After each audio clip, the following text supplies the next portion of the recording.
YouTube girlies, I'm sorry, we just started, but we're at the beginning of this act. Hi, YouTube girlies. What?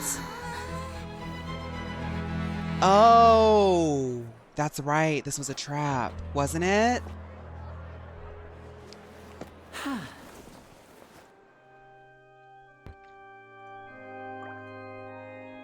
Yeah, sorry, I forgot to start recording, but we got it just at the right time. This concludes my opening performance. Now, without further ado, we may proceed to the trial of our god. So this is what it is. Yes, you deserve praise for the effort you took to raise the dramatic stakes. I love that Furina immediately turned it on, you know? Do not forget, however, that I am Focalor, the god of justice, the embodiment of justice itself. Does it not strike you as even the least bit absurd to bring the very concept of justice to trial? Oh, Furina, I will say that this whole time, it seems like we do need to explore the concept of justice, right? Because every time we start bringing up justice, it starts seeming a little bit corrupted, a little bit confusing. I think it's important for us to finally sort of address this issue, Furina. I'm just saying. May I interpret these words as your refusal to stand trial? Hi, Married. How have you been? In that case, you will have the opportunity to defend your honor through a duel. You would draw your blade against a god?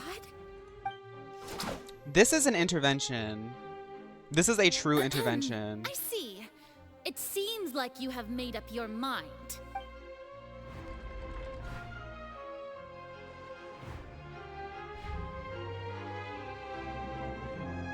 Paimon can't believe it. Thank you, Married.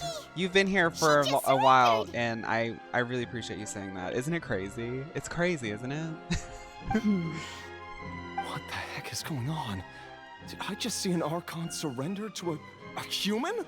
Wow, how utterly humiliating. Just like that nasty Bob dissatisfied audience member. You and your voice actor. I'm gonna forget you in 5 seconds. 5, 4, 3, 2, 1. Boom. Lady Furina, what is the meaning of this? It would seem that there has been a misunderstanding.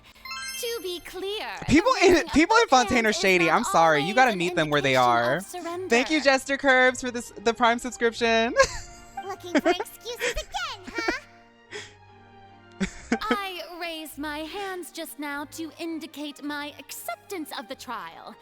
It's No France. duel shall be necessary. Where's will Sam at? admit that I've been running away for a long time. Ooh. The music stopped. We're about to. Okay. Let's let our. Is she finally going to announce her collaboration with Mio? I'm sorry, everyone. I was unable to protect the people of Poisson. It is my duty to stand trial for my crimes. You are not the only ones to be disappointed in me. I, too, am exceedingly disappointed in myself. But now, it is time for the Hydro Archon to show you her courage and resolve. I, Furina, will use this trial to show the world the true meaning of justice. Let's get into this. No, we're about to get into this. It's going to be some storytelling, This girl. time, I will protect you. Applaud and rejoice. One of the most outrageous and fantastical arcs known to the opera epiclese is now unfolding before your eyes. Showstopper. Mark my words. This shall be one of the most exhilarating and brilliant shows ever to grace the stage of Fontaine. The trial of the Hydro Archon, Focalor, will now begin! Woohoo! Oh, now we're making history. Okay, linguini Her. Why does it feel like Furina just took over the whole thing? Like, come on! Didn't she just get forced to stand trial for her crimes? Also, even though she's still acting super dramatic, she is taking this seriously this time, right? Paimon, it's called Yes and we're acting. Of course, we know where we're trying to get to the resolution, but Fontaine's about acting. You know? All right then. Who will be Theater! my opponent Ha! in this You trial? know? The court asks the prosecutor to please take the stand. Is that so? Very well. Then please speak, witness of Tivat, my accuser and fated opponent. We were so close to getting her to tell us the truth, and then that stupid twink did that stupid trick, and now we're stuck in this stupid thing. I know I'm gonna have to open up Google to figure out what documents I need to do to finish this trial. It's always gonna turn out like this in the end. It's okay though. As long as we can defeat Furina in court, we'll have fun time operations running smoothly and soonly.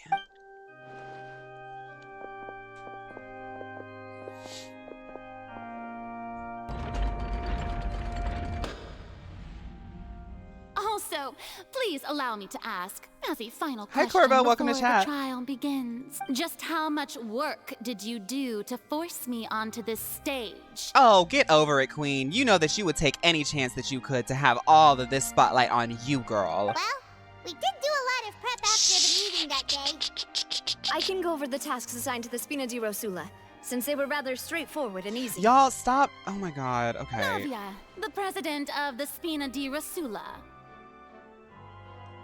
If you think about it, we've now seen an Archon get assaulted, an Archon fake their own death, become destitute, an Archon wage war against its own nation, an Archon break free from prison and perform a coup, and now we're suing an Archon. Most of the people who participated in the disturbance this morning were my subordinates.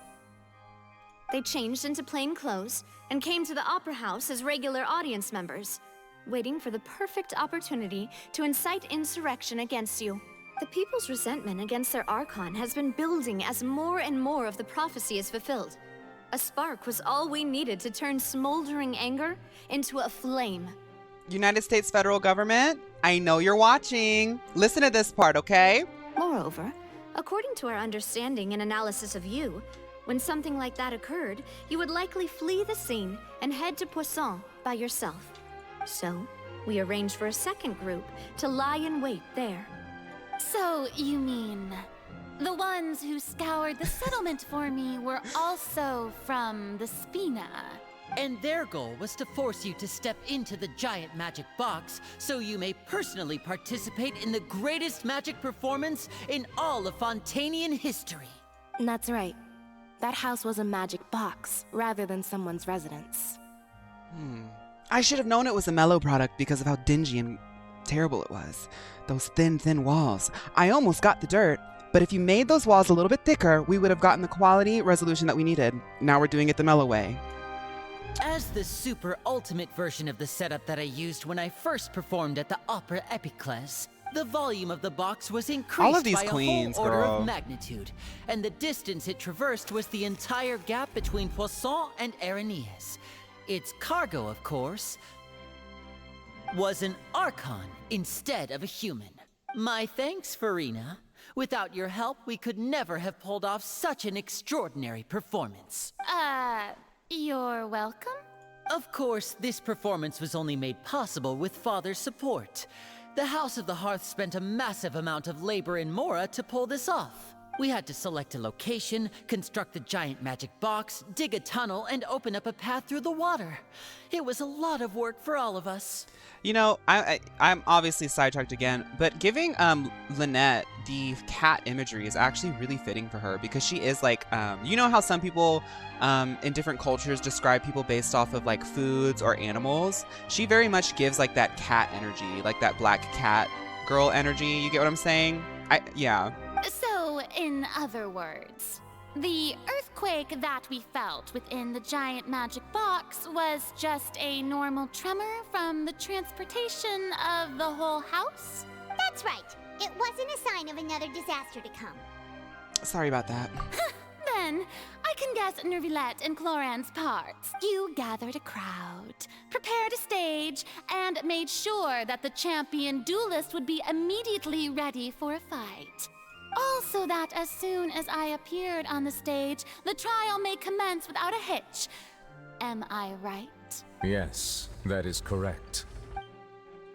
Well, Clorand, I must commend you for your courage.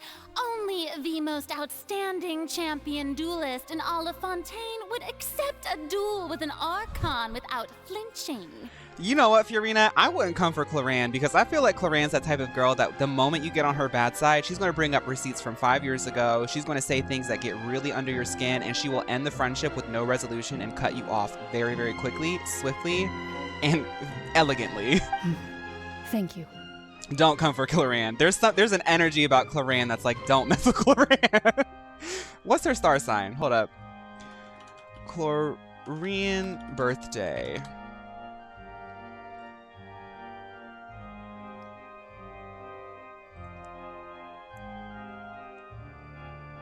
What's her birthday? Come on. What's her birthday? I don't know it. I wish I knew. As for you, traveler, I suppose your role was to keep me distracted with She's a Virgo? conversation once you found me in Poisson. You'd make sure that I didn't notice anything amiss before revealing yourself as my prosecutor once we'd arrived. Someone said onto the September stage. 20th. So boom. Someone said September 20th. Yeah, Virgo. You make sure I didn't notice anything amiss before revealing yourself as my persecutor once we'd arrived on stage. Well, you guessed that wrong. Oh? My mission was to give you one last chance to tell me what you needed to tell me. We could have stopped all of this if you just let it out, but you were too busy being dramatic, so here we are, acting. Ha! Ha! We hoped you'd share that secret with us before the magic box arrived on stage. Is that so? Then I suppose I must have missed my final chance. It's fine. It matters not. What's done is done. The stage is already set, so there's no reason to disappoint the audience. Let's see this trial through to the very end. Teleport us to Mars. Ooh, this is gonna be fun. Cause y'all know me, I like immersing myself in the improv of it all. I'm excited for this acting challenge. Yeah, the only thing we can do now is judge the Hydra Archon. Still, I can't help but be a little bothered by the conversation earlier.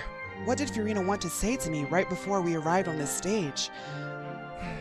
Hopefully we can resolve this, get our acting rewards, open up Funtime Complex, and also save all of Fontaine. Madam Prosecutor, please allow me to pass this along.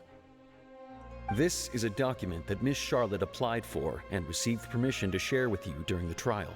According to her, it should speed up the proceedings. Fawn, you should react. You should make a react for the chat. That's Tammy saying, ha ha, I'm acting. I'll write that down because I have to do a Nahida I See Everything too. Huh? Charlotte wanted to give us something? Of course, Oh, she's a so meal she's girl. here too. Hey, Charlotte! Paimon, did you forget that we opened up a new boutique, Mio Tea? Oh, let Paimon see. Isn't this the exclusive interview that she did with us before? So she's already finished it, huh? Wait, then that means this document is a perfect timeline of everything that's happened ever since we stepped foot in Fontaine! That is just so convenient for the narrative, yes. So in other words, we can refer to this anthology of evidence every time we want to use something from our journey as evidence for an argument. That is just so practical and so timely. Let's quickly confirm the information in it. Just think of it as a refresher, alright? Okay, that definitely feels authentic and natural to the story. Archon in the very first duel you took part in at the Opera House. That's one for the history books, all right. Look, we are in our watch party today, so we're gonna let Charlotte have this little moment because I do like Charlotte. Y'all know that when I first started playing the game, they were like starting to push Charlotte, and I was obsessed with her. I didn't think that you'd wind up getting to the bottom of the case I'd been following all this time. I guess you could also see this as a happy coincidence. This is the first time Monsieur Nervillette had a difference of opinion with the oratories. Even the Hydro Archon can't figure it out. Girl, we really have been through it. Look at all of this But the stuff. Tui Harbinger. She's an extraordinary person. Her instinct must mean something. The fortress of Meripede was almost destroyed in a single day. That I didn't witness that scene personally will always be a source of professional regret, I think. According to Monsieur Nervillette, Both Child and that whale should have been in the CMB, primordial that sea at that whale. time. I nearly lost my awesome friend Navia. To be honest, that still gives me shivers. The words of someone as extraordinary as a witch can probably only be truly understood when something surreal happens to you. Okay. That's not going to help me at all because the way that they organize prosecution these and the defense puzzles are are both in so position. confusing for my tiny, The tiny, trial very shall pretty now and begin. smooth and also glittery brain. So, Oh, come on. but you guys know, Nervy lad. I'm a gamer, so I There's am going no to try need to to do it at repeat least all once. the If I fail, unimportant then legalese. I'll refer to a guide for brevity's sake. Just fast forward to the part where the prosecution lays out my offenses. As the defendant Yes, Ryan. and the It's very lead safe. It made me actress very of this happy after I ate performance, it. I still haven't even been informed of my supposed guilt in all of this. Of course, it is only natural for humans to struggle She said to it again. understand the actions of a god. However, you will need more than that to convict me of a crime. She said it again. It's only natural. Natural. I love when she does that. Natural. It's her stems are natural and justice. That's true. But my charge here is unrelated to your conduct as an Archon. I said that, yes. Instead, I would like to charge you as a fraud who's never been who's the never Archon in been the an first Archon in place. the first place. That's a gag. Wait, what was that? Lady Furina's a fraud? Y'all know how when Wendy Williams said death to all of them and then she went, that's how I felt. after revealing the plot twist. Hey, I came here thinking that we were going to try the Hydro Archon for forsaking her duty, but did I hear that right? She's not our Archon at all? Charge accepted. How many people were scared? Me too. I was Lady really Furina, scared. do you plead guilty to the charge? Lady Furina, I plead not guilty. How can I be guilty? There is no way that I, Focalor, otherwise known as Furina de Fontaine, a member of the Seven and the Regina of all waters, kindreds, Okay. peoples, and laws of Fontaine, could be anything other than your true Archon. She did that cap cut edit too. You know what though? If she does end up being, if this is actually true and she is a fraud, then it would explain why she's such an actress. Yeah. Even though Lady Furina can be Thank you so rather much, Comet. eccentric, isn't it going too far to doubt her very identity? Yeah, I've never questioned her identity either. Sure, Lady Furina can be super irresponsible, but what grounds does that prosecutor have to make I need a title of such equal a huge drama. claim? I'm the legendary blonde. I have cause to believe that common sense will prevail in this case. Many of the members of the audience have known me as the Hydro Archon ever since they were born. There would be no fooling their memory. See? Even the Oratrice has decided to show me its favor. Are you sure you want to commit to a charge that will never be upheld? The voice actress who did this role, I can tell, you can hear how much fun she's having. And I think it bleeds through and it creates joy within this digital spaces. She was having fun when she was saying it, so you feel like you're having fun because you hear it and it reflects in that lizard brain. You can hear that tone. It says, this person's having fun, so I'm having fun. If you wish to drop the case, I can promise you as the god of justice that you will not have to face trial for making a false accusation. We will treat everything that's happened as a dramatic spectacle and move on with our lives. What do you say to that? Huh. An argument with near impossible odds, huh? We have to not only refute Furina's claims, but also overturn the long-held beliefs of the people. The people only see you as their Archon because that's all they know. Well, I tried to give you the chance to surrender. If you must persist, then let me ask. If you believe I'm not the Archon, then what manner of being do you think I am? Furina, I just said a fraud. You can call yourself a 10-word name. You can go on a 5-minute monologue. I already told you, you're a fraud. And if I was not the Archon, then how did I manage to live for over 500 years? You're a meal girl. You were using meal retinol. I've been trying to tell people all this time the wonders of meal retinol. I can't believe that you would throw that product under the bus when this was such a great opportunity for you to make commission, but here we are again. I've got to think carefully. What do we know to be special about Furina? Exactly. Okay. Right, and then let me go ahead and do some research here. Right, Toma has sent me... This is so hilarious because Toma like carries you through, kind of like carries you through the beginning of Inazuma, and then like Comet has been like helping me out with like a spoiler-free guide on how to like keep the show going. But Comet's picture is Toma. Right. So in the meeting of the Knave, during the diplomatic meeting of the Knave, she revealed that she had already probed Furina on her own. The Knave knew something, and that's what like made me realize. First of all, you may be a member of another long-lived race, which would allow you to naturally possess an extended lifespan. And second of all, even if that wasn't the case, there could be other ways to extend your life. Such as a curse. Who gave you that idea? Was it the Knave? You'd sink so low as to use a harbinger's words against me. It doesn't matter who gave me this information, Furina. What matters is the veracity of the claim. A curse? I once thought it possible that the aura of an Archon why might doesn't Paimon have her glasses on? Curse.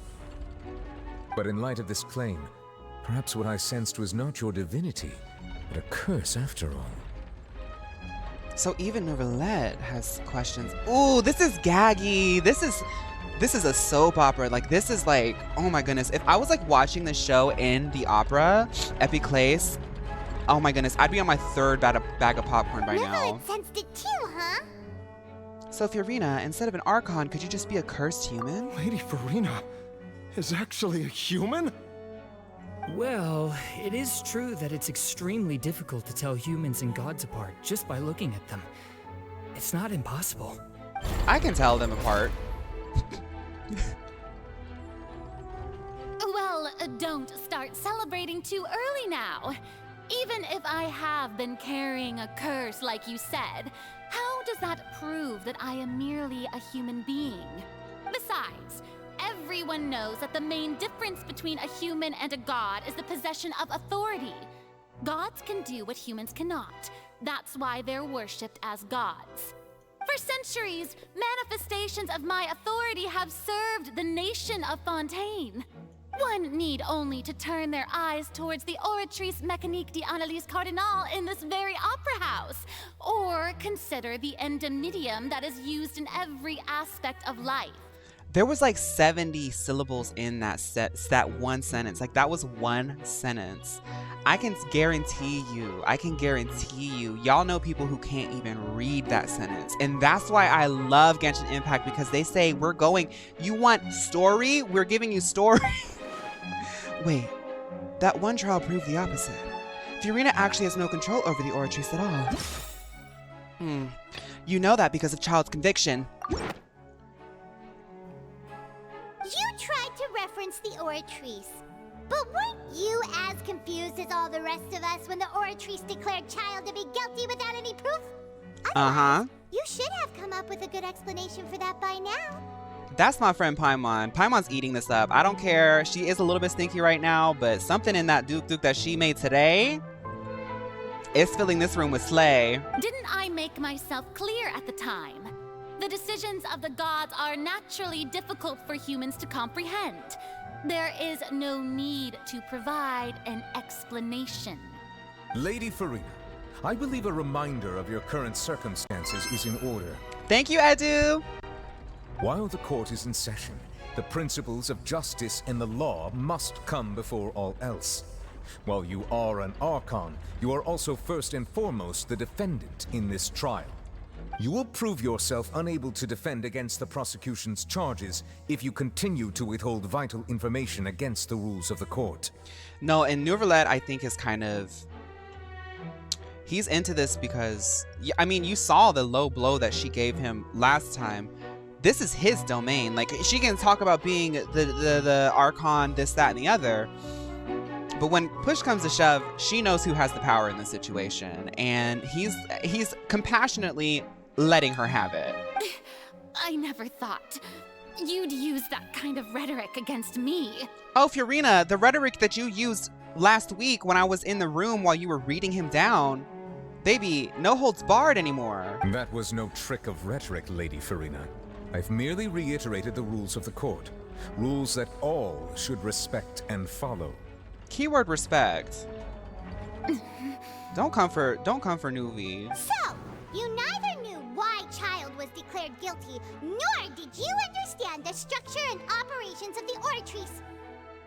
Instead of having been created by you, the manifestations of authority you mentioned have been made by the real Hydro Archon, haven't they? The real Hydro Archon? Well, now you're really losing me. It is true that I did not know why the Oratrice gave out a guilty verdict that day. But the Oratrice handed out that verdict unilaterally, and it has been operating independently ever since it was first created. You can't argue that just because a divine creation is flawed, that the god behind it must also be no god at all. She's still throwing out all kinds of excuses. Seems like she's confident that we won't be able to produce proof that she has no power over the Oratrice. I mean, sure, we can put the Oratrice aside for now, but then, Miss Furina, could you also give us a brief demonstration of how your power is as an Archon? My power as an Archon? There are many ordinary citizens in the audience. How can I just carelessly demonstrate the formidable power of an Archon? If that poses a concern, I'm prepared to extend my protection to the audience. Ooh. You don't need to go that far. She said, It'll be harmless, do it. Aren't you the Hydro Archon? Do it. Or is it that you can't even wield the power of Hydro, much less the authority of a god? Well, Paimon, I wouldn't go that far. She was wielding the power of Hydro when I saw her crying in Poisson. All that water works there. There's some Hydro, right? Indemnitium! Yes! It's all because of Indemnitium! All Archons derive their power from the faith of the people, and I've converted the people's faith in justice into Indemnitium! Thus did I give up all of my divine power to provide everyone with energy for their daily lives. Have you ever seen a more magnanimous god? Her ability to bullcrap is so impressive. The way that she turned that on its head. Isn't that a huge stretch? And that's a Meal Girl right there. She's not a Meal Girl, but she purchases Meal Girl products because you can tell by the perfect way that it goes like that, and then like that, and then the eyeliner goes like that. Yeah, that's a Meal customer. Yeah, no matter how generous an Archon can be, how could they give up all their power? Can a god with no power even still be called a god? Ooh. It seems like nobody's buying Furina's excuse. Hey, come now, everyone. Please don't stare at me as if I was a liar. I'm still the same Furina you knew, right? The one that you loved. Shouldn't you want to believe in me? Please? You've got to believe me. See, there's something tragic about it too that I know is going to hit me really, really deep because she needs these people's approval. But for what? What is going on, Furina? Let it out. Like, tell us. If what the prosecutor said is true, she really has committed a grave offense. Did she deceive all of us? And all of our parents and grandparents too? And all right, our there's a sense of desperation in every line. Since they were born? Enough. That's enough. Tell me then, if I'm not the real Hydro Archon, then who is? If you have no evidence of another Hydro Archon's existence, nor can you find anyone who can back up their claim to be such, Hi, Lanny. Then what grounds have you to say that I'm not actually the real deal? Wow, she came up with yet another argument. How can we refute her now? Seems like she really doesn't want to give up. I know exactly what I need to do. If we can't prove that she isn't the Archon, we can try to prove that she is just a human. And if she's only human... if she's only human, then it must have something to do with the truth behind the disappearance of that young woman. It has been established that all Fontanians can dissolve in water from the primordial sea. And that means... Since you insist on claiming to be a god and not a human, then there's a method that you can use right here and now to eliminate all suspicions of you being the latter. Right. You know that part was way too far apart from the other part in this narrative, and they probably forgot. I would have. Miss Navia, please apply to serve as a temporary attorney for the prosecution before addressing the court. Though you act in partnership with the prosecutor, you must still adhere to proper procedure. Navia's in the crowd trying to Harmony the Hydro Archon. That's who the Hydro Archon is. Super sorry, Monsieur Chief Justice. I swear this really will be the last time that I'll speak out of turn. Now, I've brought some seawater from Poisson. As everyone knows, a massive flood struck the area not long ago, taking many lives. I love that Neuvillette said, please stop doing that. She said, just let me finish this one time. Including those of some of my closest friends. So, Miss Furina, would you dare to touch some of this seawater? Hi Fig, hi Ireland. If we are to believe that you are indeed the real Hydro Archon, touching this seawater would have no effect on you. All it should do is strengthen your case. But, if you don't dare to touch it, then we would have basically proved the reverse. Oh, and I must remind you that after the disaster at Poisson, nobody wants to see any more people dissolve. Why is the water so pretty? There's a lot of Mio girls in it. I do hope you'll act prudently and choose the simpler path of admitting guilt. Navia from the Spina di Rasula. The Spina has governed Poisson for many years. I guess her suggestion is valid. If Lady Furina is indeed just a human, she's probably Fontanian like all the rest of us. Would she really dare to try? And if Furina picked up the container and splashed Navia with it, she would do it though, because that's the drama that we are in right now. Furina, don't go that far, girl. Furina. Lady Furina, this test has been unilaterally proposed by the prosecution. As it falls outside the realm of standard court proceedings, you possess the right to decline participation. Furina, don't do it. Furina, we all love you, Furina. Just tell us the truth. You don't have to do this. Well, of course he had to tell her that. But refusing to participate is basically the same as a confession of guilt. She's just staring at the water without saying a single word. It really does seem like she's quite terrified of it. That could only mean... What's going on? Is she really planning to... that's not what we thought she would... This is not good. Due to the inherent risk of the test, Lady Furina, you may... Hey! She actually...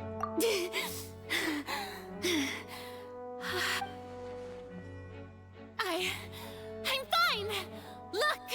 Look at me, everyone! My hand is still here!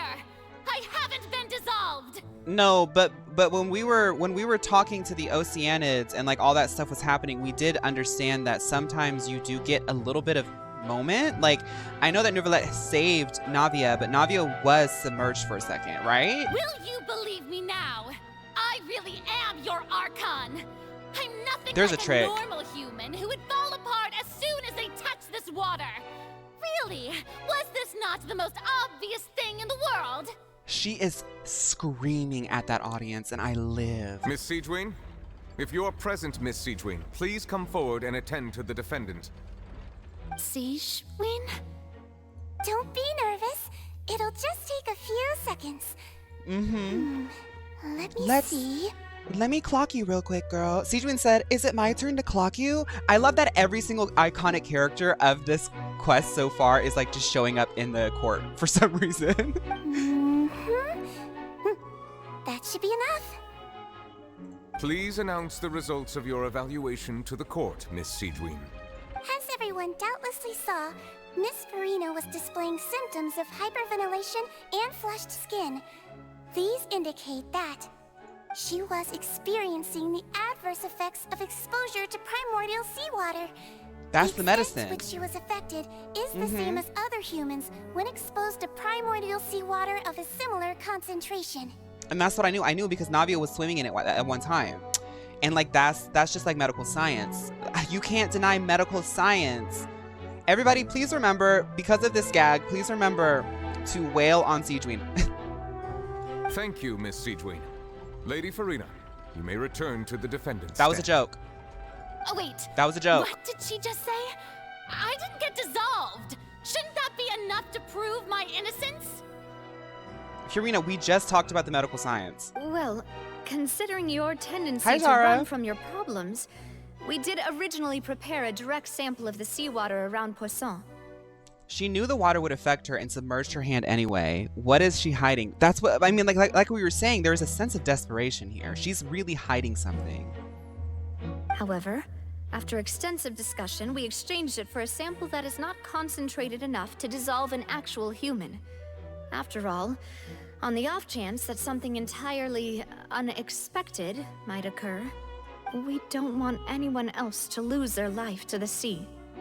Yeah, so out of regard for Furina's life, you secured a low-concentration sample and asked the head nurse to serve as an expert witness. It's a great thing that the direct sample wasn't actually used. Furina could have... I can't believe... you... But what's really going on here? Furina can't have known that the consequences of touching the water is a human. This is too unlike how she actually acts. Unless it's actually more important for her to keep her facade than to save her own life. But hadn't she given up on everything a long time ago? Listen to me, everyone. Please don't give me such cold and disdainful looks. What happened just now didn't prove a single thing. Think about it. How can you conclusively prove that an Archon can't also be affected by the primordial seawater? Also, if I was really just a human, why would I dare to just put my hand in that kind of water? The layers that she has on this character, you can tell she studied this character. This is the main character of this story, and the voice actress gave it performance. Like, you have to acknowledge the fact that this voice actress came into that studio with the material fully studied and gave a performance that the developers and the artists were able to build music and scenery around. Like, her performance is what is carrying, it's the crux of this scene. And like, the way that she's desperate but still trying so desperately to be the Furina that everyone knows, even as it's crumbling in front of the entire audience. It's like, oh my goodness, like, that's talent. That's talent. Please, everyone, anyone, just listen to me. I swear, I really am your Archon. Nobody's listening, not even New Oh my god. This is so good. I don't think anything she says at this point will sway anyone. The odds are just too stacked against her now. With all the things that have been said, Paimon doesn't think there's any way left for Furina to win. I believe the time for arguments and presentation of evidence has come to an end. If there are no objections, we will move on to the final judgment. Oh, I love when he does that. Dude, oh my god. Any straight men watching right now who may be having issues with like tapping into maybe feminine perspectives, study this man right here. Study this man right here. This is all anybody's asking for. A man who reads, who's got a job, who loves his job, and has a passion for things that are important. And he does his hair too. Like, you know, wash your face, do your hair. Like, thank you, Caleb. I don't think anything she says at this point will sway me. Oh no. Here comes the mental illness. This is literally what it looks like when I start getting anxious and depressed. Like, I'm not even kidding. I'm not even making a joke. That's like, I think anybody can attest to the fact that this is what it looks like in my head. In my capacity as Chief Justice, I shall now render judgment on Furina's misrepresentation of herself as the Archon of Fontaine. As a human who knowingly deceived her fellow citizens, Furina is guilty.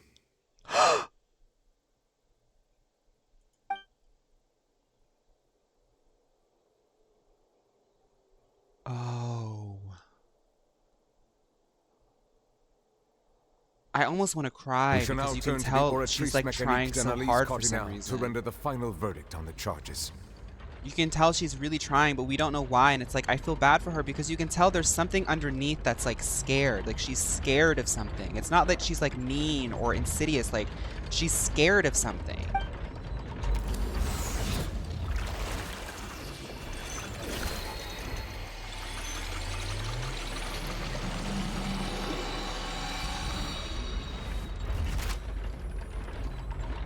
According to the judgment of the Oratrice Mécanique d'Analyse Cardinale, Furina is...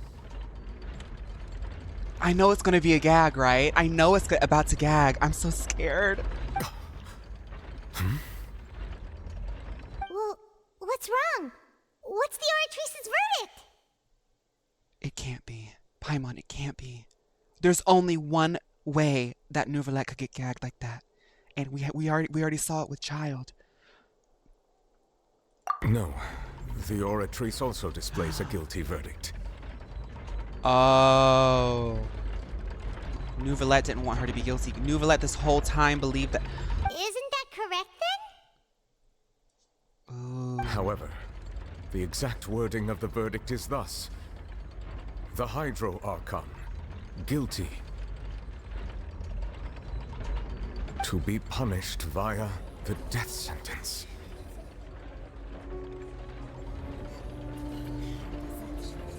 This. He was secretly rooting for her because they've been side by side for so long, but couldn't express it as the judge, right? Like, he's so... How many people were scared? Me too. I was really, really scared. Literally, all of us are, like, collectively like, oh my god. Happy Monday to everybody. I hope that you're having a fun Monday listening to this. The death sentence? That's actually one of the available sentences? I've always thought that it was just a myth. Shout out to Fontaine for, like, making the death sentence a myth. I wish The one and only time the death sentence has been handed out at the court, and it's been given to the very person we've worshipped as the god of justice? What an unexpected twist. Furina's been sentenced to death by the Oratrice? We just wanted to use the trial to show her the seriousness of things so she'd tell us the truth. How did things escalate this quickly? Pause. The INCP's working, the INCP's working, the INCP's working, the INCP's working.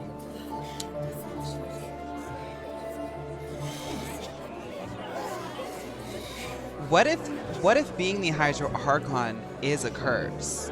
What if her job as the Archon of Justice,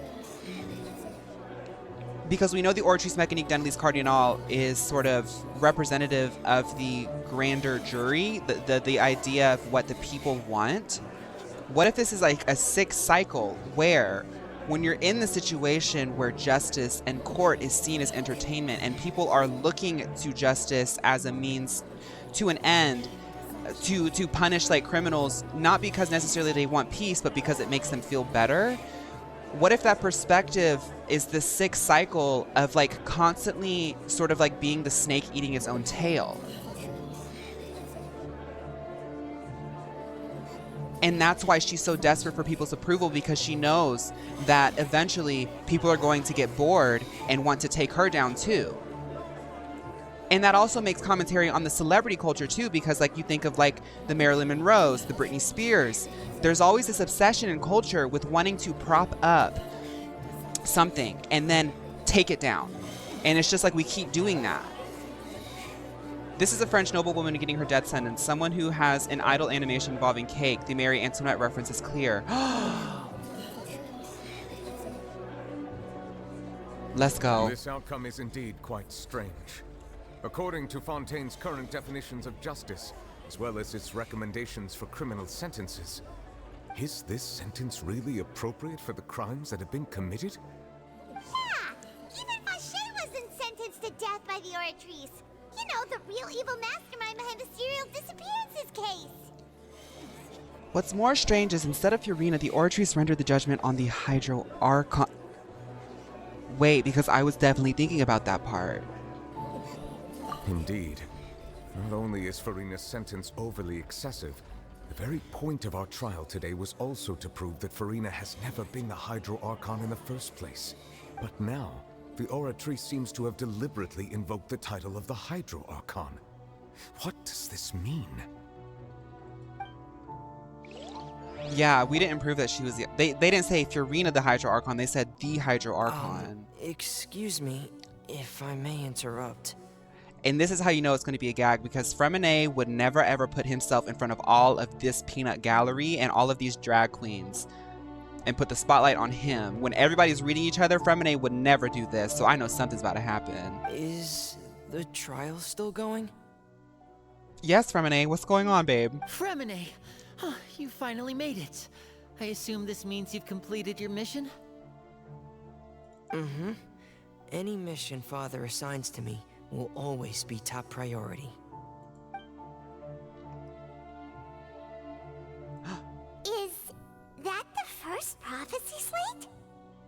Oh my goodness. And that's why Arlecchino is that girl, because how did they get that? Oh, because Furina went swimming. Right. Huh. So the knave privately arranged for Furina to try and find the missing slate. I looked everywhere and finally found it at the bottom of the sea. It took me a long time to get around some dangerous stretches of water. Furina comes from like almost like the disadvantaged group of people in Fontaine, because there is this level of classism that I noticed. They don't really explore, but it kind of feels that way. And isn't it interesting that like there is a lost history that has caused people to be confused. People don't know what's going on. People don't get the prophecy because we can't even find the slates. And as the water level rises, of course, Furina would be the one who can get down, down, down, down to the untapped depths that the water has already just erased in order to get the truth. That's why oral history is so important. But has the trial already concluded? Then doesn't that mean I've come too late? Oh no. Father will be disappointed in me.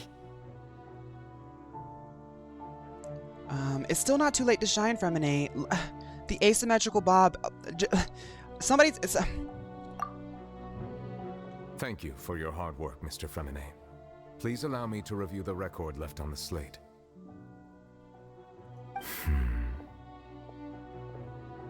Traveler, I believe that you have already seen the other existing slates. We'd like you to come here and confirm their contents. Of course. Let me just go down these stairs real quick. Huh? So what do you see? What is it? This looks like the previous Hydro Archon releasing her divine power, turning Oceanids into human beings. I believe I've now made sense of the Hydro Archon's crime. It has to do with Fontaine's lost history. Isak from Sumeru, the real Hydro Archon, is being put up first. Oh, wait, no, that's Furina, and we've already proven that she's not the Hydro Archon.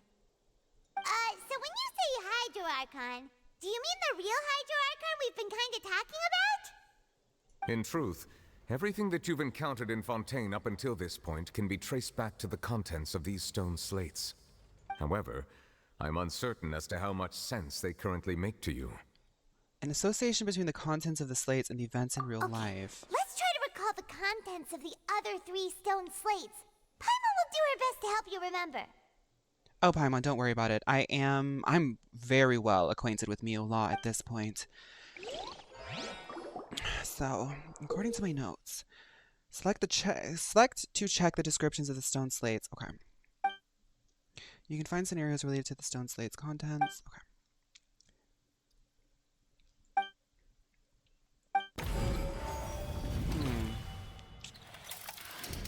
The first stone slate describes what you just said.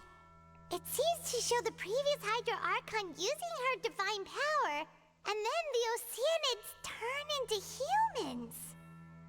Does that mean that Fontanians are transformed Oceanids? Oh, Paimon wasn't expecting that. That's like the other way around. If Oceanids can turn into humans, then perhaps this process can be reversed as well.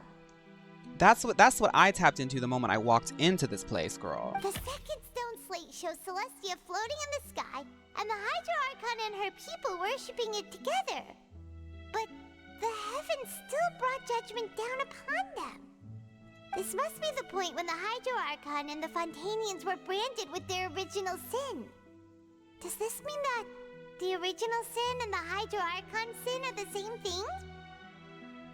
The third slate shows the Hydro Archon seeking into the sea. Like, why is this free-to-play game going so deep into these, like, oh my goodness. That reminds Paimon, didn't we also watch that happen to someone else? Well, the fourth slate is the prophecy the Fontanians have been talking about.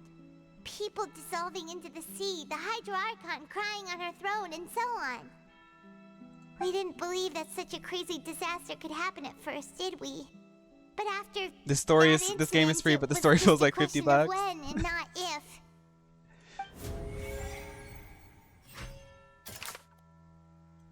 Let's verify the truth.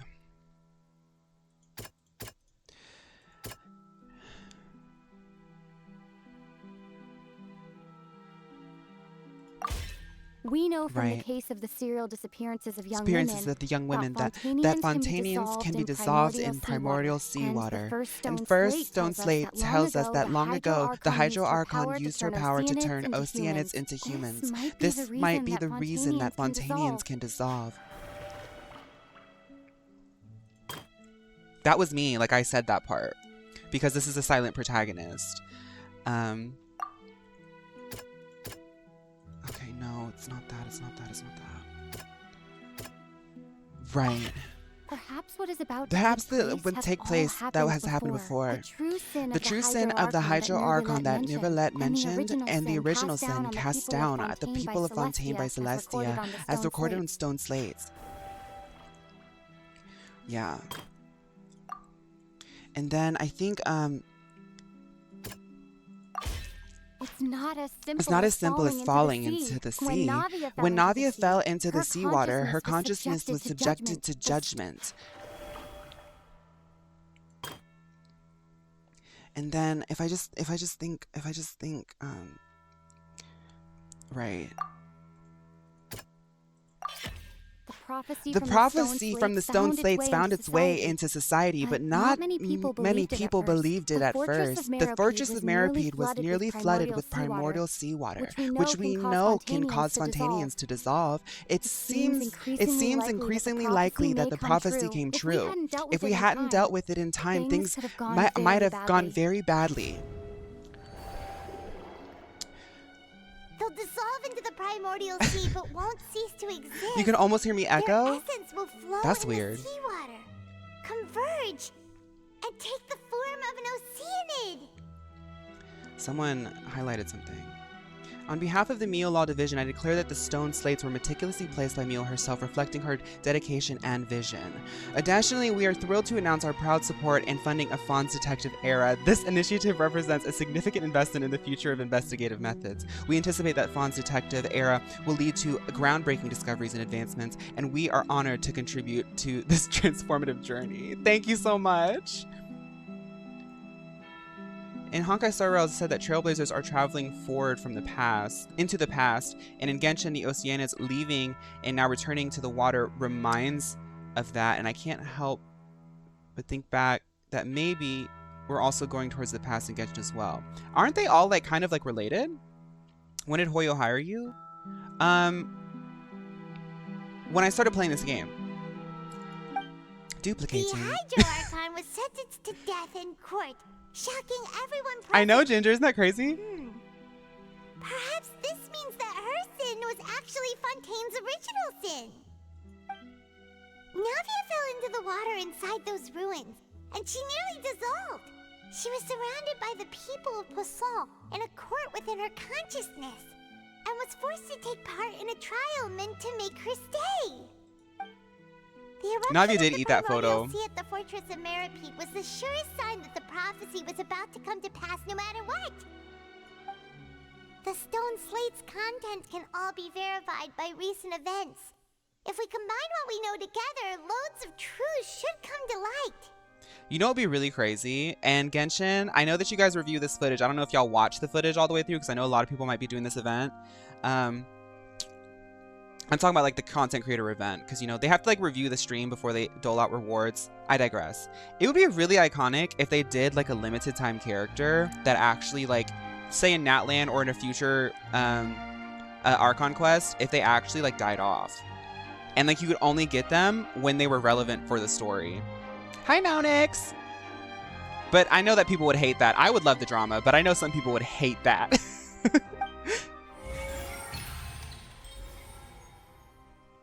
Furina crying in her seat while we're spilling tea. Yeah, she's processing it.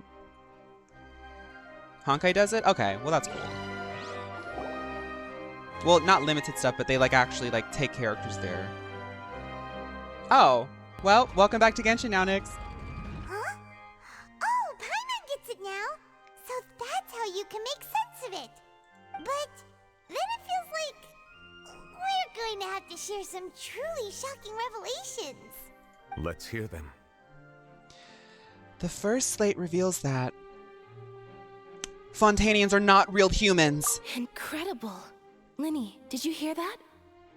We're not real humans. They are, but no one knows how Genshin is related to the others. We know Star Rail is after Honkai Impact 3rd, but Genshin is almost completely independent. I'm interested in that. All Fontanians were originally created by the late previous Hydro Archon, with Oceanids as their basis. The evidence for that can be found in how only Fontanians could dissolve in primordial seawater, and how this all makes the girls sense. Vacher dissolved were also turned into Oceanids. That's also a really cool concept. It's like, oh my goodness, I keep going back to all these like themes that like, it's so cool to think that like when I first came in, I was like noticing these things, right? But they actually had a narrative reason. Because Fontaine, when you just like look at its silhouette as a city, it looks like this giant steampunk like machine.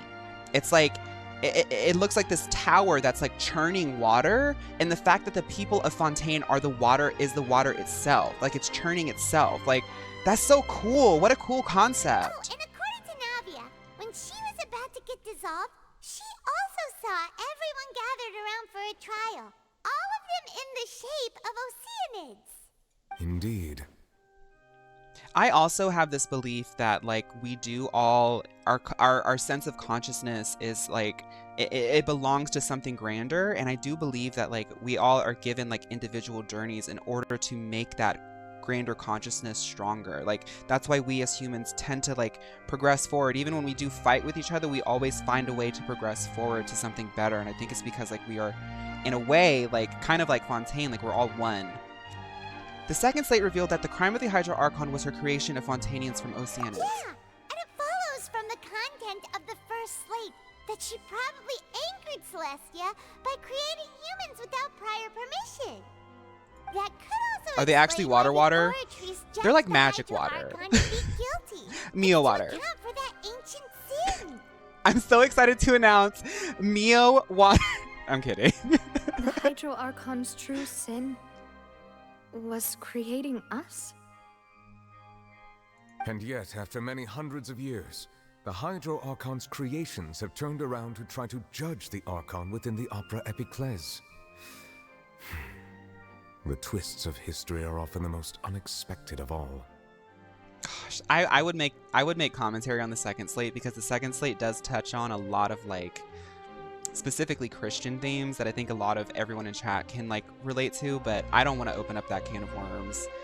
Yeah, isn't the image here just like when Navia fell into the sea? Adjacent to reincarnation, yes, exactly. Their death is the loss of a physical form, and they go back to water where they began. And I also think, like, we are always, as humans, fascinated with death because we see it as a loss for the most part, because we only know our physical self. But we also want to know what happens after, and, like, I like that the story sort of explores those possibilities.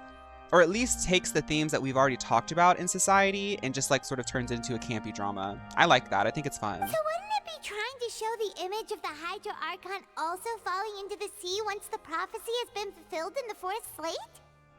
The fourth slate depicts the fulfillment of the prophecy as it's already widely known. In the end, the people will all be dissolved into the waters, and only the Hydro Archon will remain weeping on her throne. Only then will the sins of the people of Fontaine be washed away. Did Paimon get all that right? Paimon, you are eating this, girl. I can tell. Somebody in chat said earlier, Paimon, that you absorbed those detective glasses, and I thought they were kidding, but no, I think you actually absorbed them, girl. You ate that up, Paimon. You've been eating. I'm so proud of you, Paimon, and not a single Duke today. You've made some keen deductions. I must say, given how much you still don't know, it is impressive that you've already managed to connect so many pieces of the truth. However, while you were able to decode all the information on the slates, they've also been etched with an additional layer of hidden information using a different power source. When we were at the ruins, I tried to decipher the hidden information recorded in the slates. But since we only had 3 slates at the time, I was unable to come to a full conclusion. Now that the slate collection is complete, I shall make another attempt to decipher the narrative recorded within. If everything goes well, we should finally be informed of the unadulterated truth. Well, Josu, I believe that too. In the end, countless rivers of emotion shall flow into one, and the tumult shall give way to lasting peace in his demo. Oh, I forgot about his demo. On behalf of Meal Law, we proudly announce the latest patent, Meal Water. This innovative product is sourced from the local pink well and features non-edible pink glitter for a unique and captivating look. Each bottle of Meal Water is priced at $35. I mean, like, in a physical sense, too, we are all part of the earth. I mean, if you think about it. Literally, if we go back into the ground, the plants absorb us, and then things eat the plants, and then we eat the things that eat the plants, or you eat the plants, too. And it's a circle of life. Final Fantasy VII, the original story of Final Fantasy VII very much focused on that aspect of life. I love that story for that.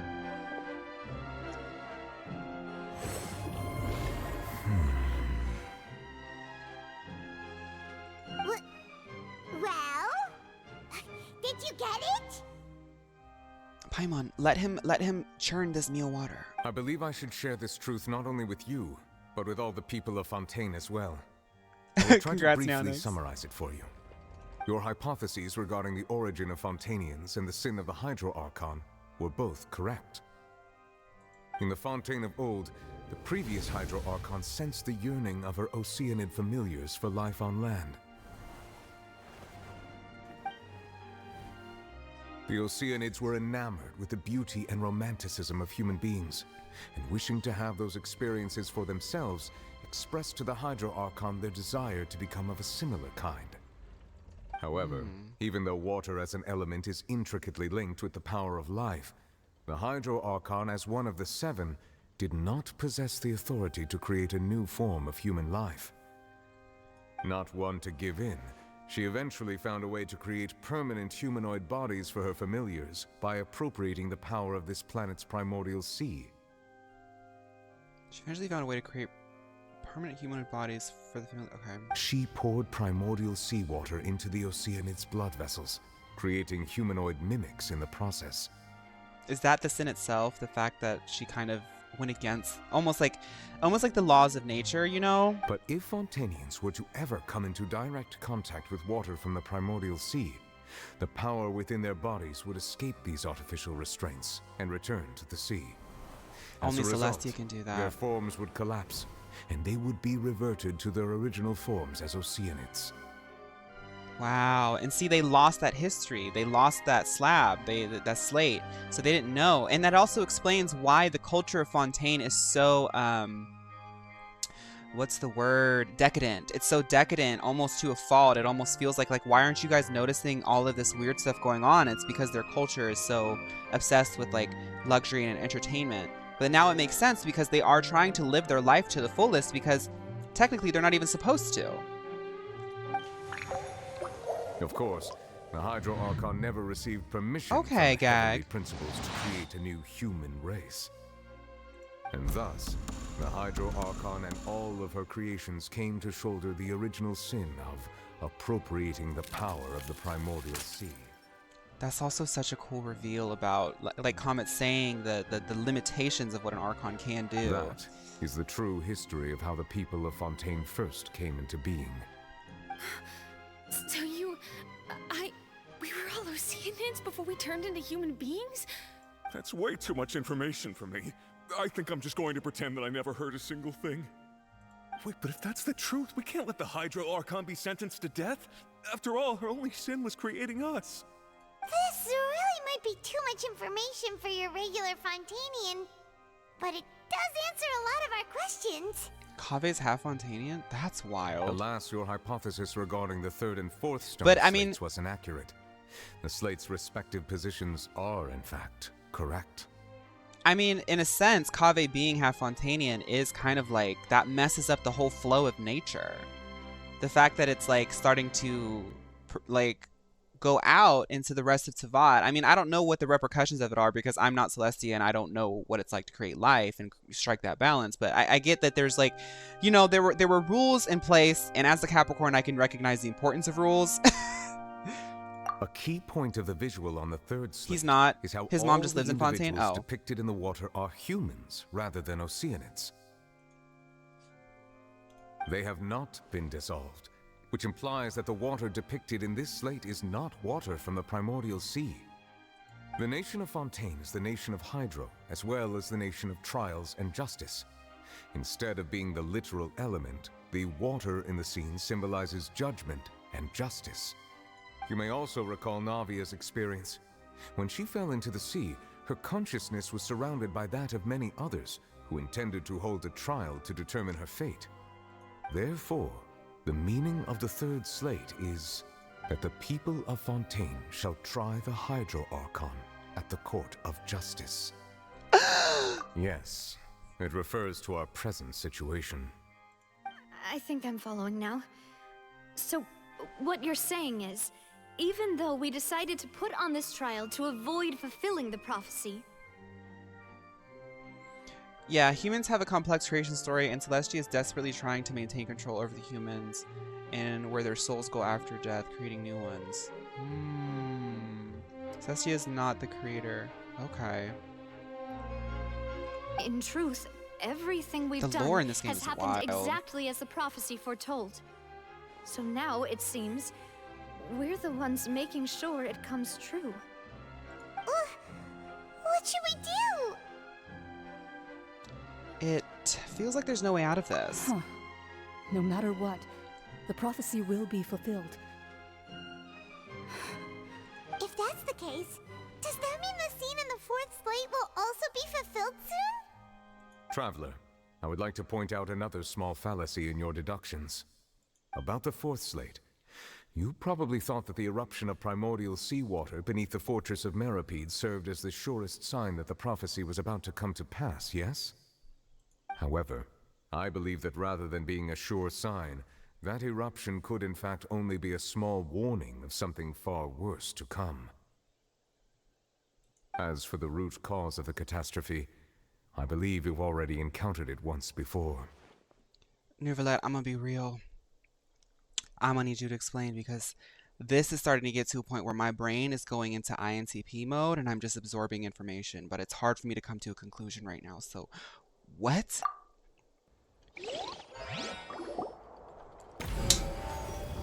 Oh God, here we go again. This eruption was just a small warning of the things to come. We must find the root cause of the disaster.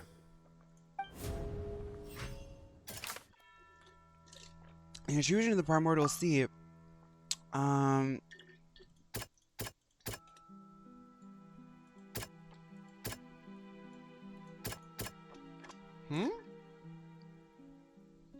Oh. I don't have to verify anything but the last part.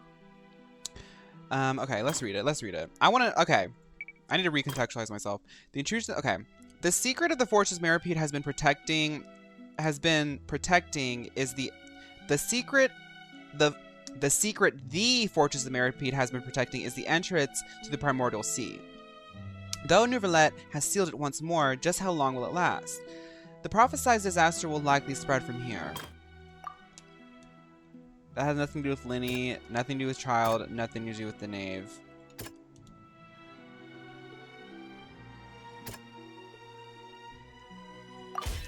It was both dream and reality. If we're talking about a true culprit, that could only be that thing inside the Primordial Sea, right? Yeah, I don't know how you're supposed to clock that. But I mean, here's the thing. I can understand why people got frustrated because this story, while it is so fun, does go against a lot of like how they expect you to think when you're playing it for all the way up through Sumeru. Like at a certain point, this story does just take the wheels and has you just like listening. So this part, I don't understand how you're supposed to be collaborating with the audience because this story quite literally just like goes where it wants to go. The truth, the original sin, the trial, and the root cause of the disaster. Bye now, Nix. Thank you for hanging out.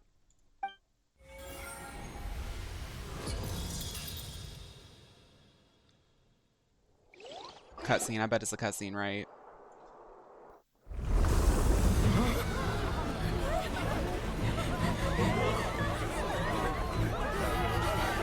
Oh my god!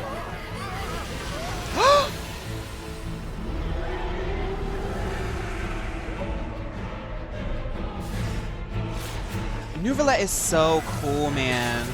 Like, Ningguang Hu, I don't care. Neuvillette has been eating every single gag order.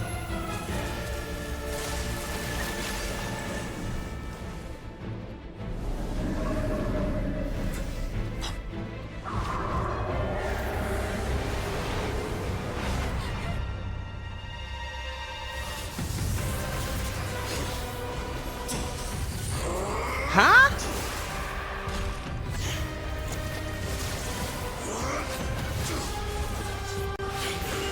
Hey girlie, hold still. Hey girlie, hold still. Not the joint slave from the Mio Man. Oh wait, no, that's not a Mio Man. One Mio Man and one Mellow Man. Whoa.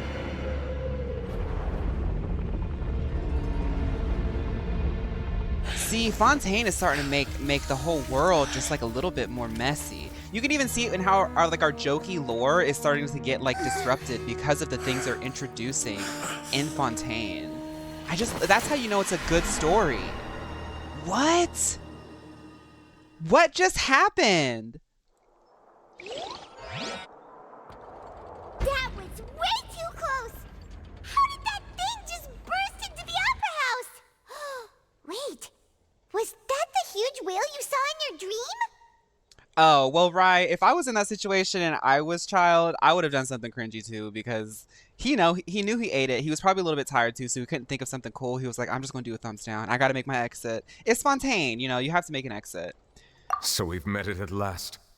I understand very well why it has chosen to make an appearance here. That whale does not belong to Tevat. It is a monster that has traversed the stars, weeping all the while. Okay. It has been greedily consuming the energy from the planet's primordial sea, using it to grow. That is the main cause for the rising sea levels. Oh. And once it has finished consuming all of the energy contained within the sea, its next step will be... You said that when the Hydro Archon first created Fontainians out of Oceanids, she filled their blood vessels with primordial seawater. Precisely. That whale finds the blood of Fontainians nigh impossible to resist. Therefore, when it left the primordial sea, it decided to make its next stop a packed opera house full of food. Food in the form of Fontainians. We just barely managed to push it back, right? In that case, won't it come back to target the people again once it's managed to recover its strength? So the main point of confusion right here that I'm waiting for them to resolve that they just introduced was I thought that the whale was intrinsically part of the primordial sea. So this is a big reveal that's going even beyond Fontaine, and it's crazy that I was talking about how Fontaine is introducing concepts that are making me wonder what's really going on in Teyvat in general. And then we just immediately while I was saying that, we just got another reveal. That is correct. Indeed, it is more accurate to say that we should thank that harbinger for buying us some time. Without him, the whale would have likely come onto land far sooner. From the way he looked, he must have been fighting the creature for quite a long time. That battle maniac. We've always known that he had a special connection with that whale, but we definitely didn't expect it to help us out like this. Anyway, now that we know that this whale is the actual cause of the disaster recorded in the prophecy, all we need to do to stop the prophecy would be to find a way to beat it up, right? It is too late.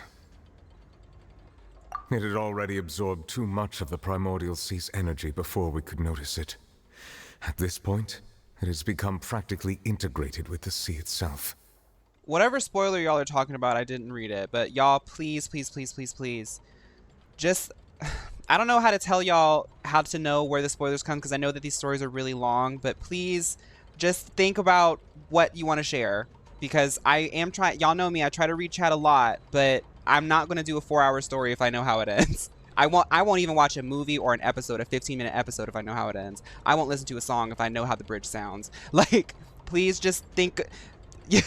Even if the entirety of Teyvat were to be destroyed, it could still survive. I have gotten spoilers before during the Sumeru, and it was very disappointing for me. That's not something I will accept. We've already done everything we can, and we even found the true culprit. Bye, Lanny. We've come so far. You can't just tell me that the last hurdle is some I didn't get that spoiler though, so don't worry, guys. foe. Moving on. That's just not fair. Indeed, that's not how a grand performance should end. I'll fight it to the end, no matter what. Okay, Cloran, girl. So the prophecy will be fulfilled no matter what, huh?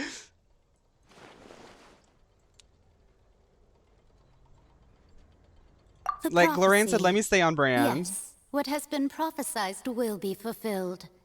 You may view such things. After everything, it still turned out like this. We couldn't fight against fate. Wait, but if this is all about fate... Just as prophecies are usually only the future as seen from the perspectives of the gods, could things be happening in hidden corners where the gods' gaze does not fall? It does give Final Fantasy Final Boss, doesn't it? Like something that's just so cosmically beyond the world that we know. Ultimately, fate shall serve as your only guide, no matter what will happen in Teyvat's future. All you need to do is to play your part. The voice? I don't know. That doesn't sound familiar to me, but I've heard hours of voices at this point. This just sounds like one of the many slay girls in this game.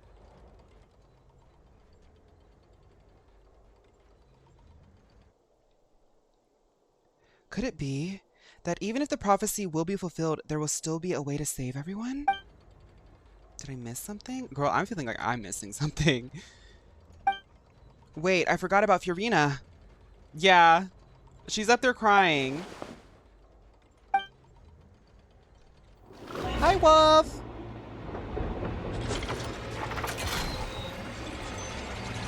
The teacup voice? Oh, I figured that's what it was. We were talking about prophecies and stuff. Or fate.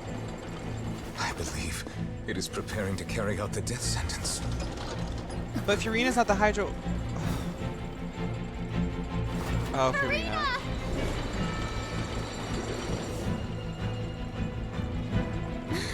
No, I still need answers.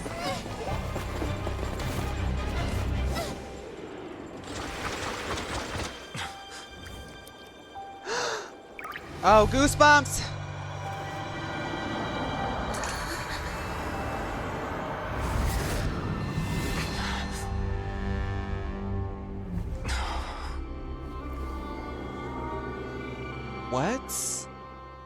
What? What? Who is that? What? Who is that? Who's that? That's not Mio, but it looks like she knows about a Mio gown.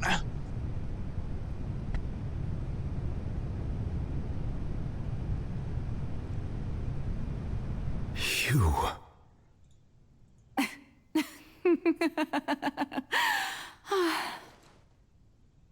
That's not Furina, because Furina would never, ever, ever, ever use such a dense tress in the back. She likes the mullet look. Sorry. That shocked expression on your face is just too amusing. I couldn't help myself. Oh my goodness. I knew when I signed that NDA for that voice acting role, I knew it was for this character. But they didn't tell me because they wanted to keep it super secret. They knew I would leak it to my chat. I did voice act this character, so... You are not Furina. Who are you? The sweet sound of bewilderment. Marvelous. A sure sign that my attempt to deceive everyone was a resounding success. But to answer your question, I am Focalor. You know, the god.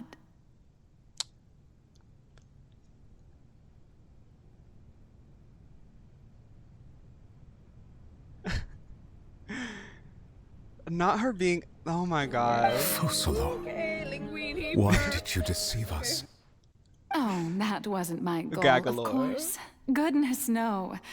But I had to fool everyone else too, if I was to stand any chance of deceiving the heavenly principles. Ooh. Deceiving the heavenly principles? It's all because of that pernicious prophecy. Dreadful, wasn't it? Everyone doomed to dissolve. Fontaine condemned to be flooded. One was not amused. In fact, one was positively bemused when that problem was thrust upon me by my dearest predecessor. That's the former Hydro Archon Egeria for the uninitiated. It hardly gets more disastrous than a preordained national catastrophe, now does it? She knew full well that the prophecy would surely come to pass. And as one of the seven, she also knew full well that one defies the heavenly principles at one's peril. So yes, as you have no doubt surmised, it was a rather impossible situation that I found myself in. Y'all... Whatever team came together to create such a fantastic story. Like, this is like Shakespearean in the levels and the build-up. Like, you have to play all the way up to Fontaine for this payoff, and it's so cool. Like, they are giving you drama. Like, this is storytelling. Like, I'm locked in. Like, I want to know more about this world every single cutscene. I spent a terribly long time mulling it over, alone on the ocean floor. And hi everybody, I can't believe that's my new record, 170 people. I finally realized there was only one possible solution to this confounding conundrum. I'm sure a lot of people are here for the discussion and reaction to the story, so I hope that you enjoy your stay. I hope you're having a good Monday. Let's keep it going. I had to outwit the heavenly principles, allow the prophecy to be fulfilled, hi, Candy. Ostensibly at least, while saving everyone at the same time. A god of her people. A god of her people. Even if the heavenly principles denies her, she will still find a way. I'm a genius, I know. I can only assume that's why Egeria chose me as her successor. I mean, if we're going by that metric, hit me up, twitch.tv/fawn. Although, looking back now, it was hardly the inheritance one dreams of. Between the task of saving the nation, the quotidian duties of the Hydro Archon, and not to mention the original sin of creating a new race of humans, I dare say she left me quite a colossal mess to clean up. Quotidian. New word, exactly, Josu, new word, quotidian. Quotidian is a fancy way of saying daily or ordinary. Quotidian events are everyday details of life. So we learned victuals, spelt like victuals, but it's victuals, which means food. Quotidian means every day. Like a quota, yes. Ooh, quotidian. I be going on Fortnite quotidianly, getting that rank up quotidianly, like. But one can only play the hand one is dealt. I did not choose this, any more than I chose to be one of her Oceanid familiars. So you were also once one of the Oceanids. My quotidians in transformed Wua? into a human by Egeria's hand. Yes, I was. I always dreamed of becoming human. And I still do, even now. In my eyes, to be human is to be part of the greatest opera ever known.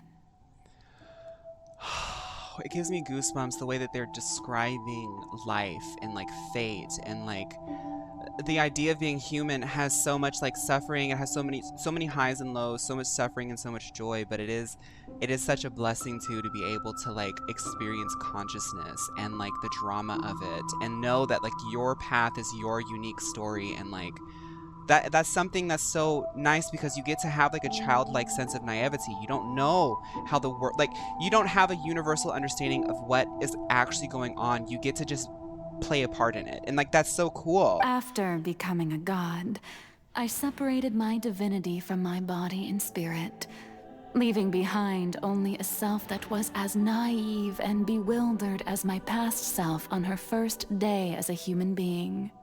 After becoming a god, I separated my divinity from my body and my spirit, leaving behind only a self that was as naive and bewildered as my past self on the first day of being human. Like, that's so cool! The me you see before you now is that divinity. And the human counterpart I left behind, I named Furina.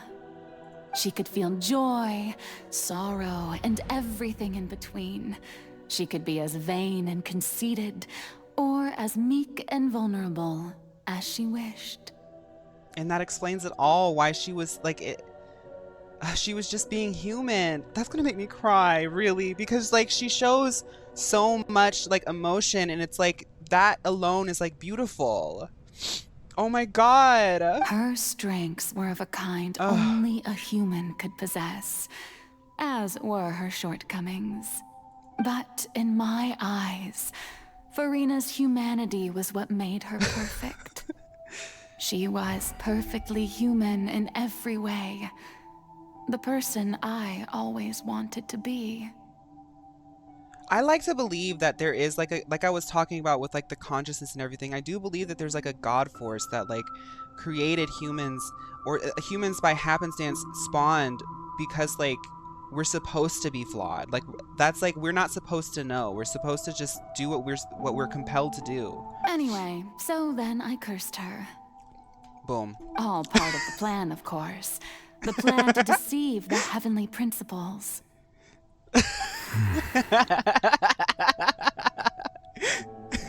Do you still remember the final scene of the prophecy? The Hydra Archon alone, weeping on her throne.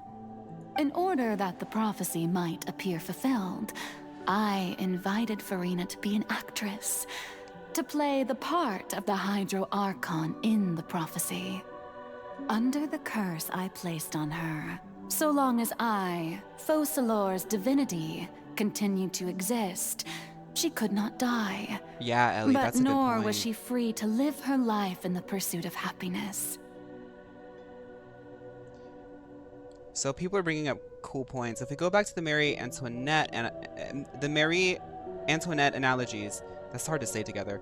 It connects back to the fact that Marie was literally a teenager when the French Revolution started. Yeah, and yeah. I mean, I don't know the full Marie Antoinette story, but I do know like she was sort of the representation of like, she became a representation more than her person. She became more than that. I think it's really interesting how Focalor makes statements like that because she doesn't feel emotion. She left that for Furina, so she doesn't really understand how that comes off. Instead, she was forced to take the stage in the opera house, to embrace the role of leading lady, to forever play the part of the god from the prophecy. Wow, that's really all tragic. to create a deceitful appearance of that prophecy coming to pass. I suppose now you probably understand why your court is called the Opera Epiclese. It's really tragic. It's like, it's beautiful, but it's also tragic, and almost like it makes Focalor come off as almost a little bit selfish. To want what she can't have, and to like sort of create a human to suffer through something, because she wants to suffer because she doesn't know what emotions are. She wants to know what they are, and like she doesn't fully, like you said, she doesn't fully understand what that entails, what that means. But Furina is only human, isn't she? Even though she has had a long life, her mind is no stronger than that of any other ordinary human being. I cannot begin to fathom what she has had to endure. It must have been torture for her. It has indeed. And although she is, in a sense, me in human form, I most definitely owe her an apology for it.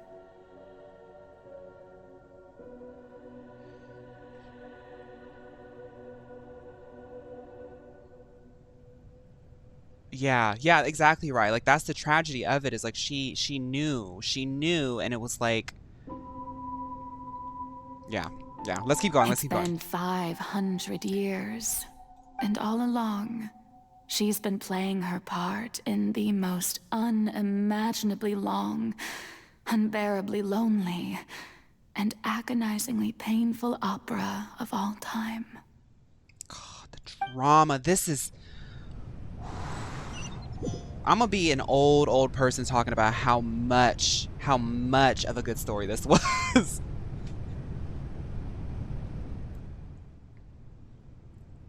I came into contact with Furina's tears. If I remember correctly, the tears often contain a being's strongest emotions.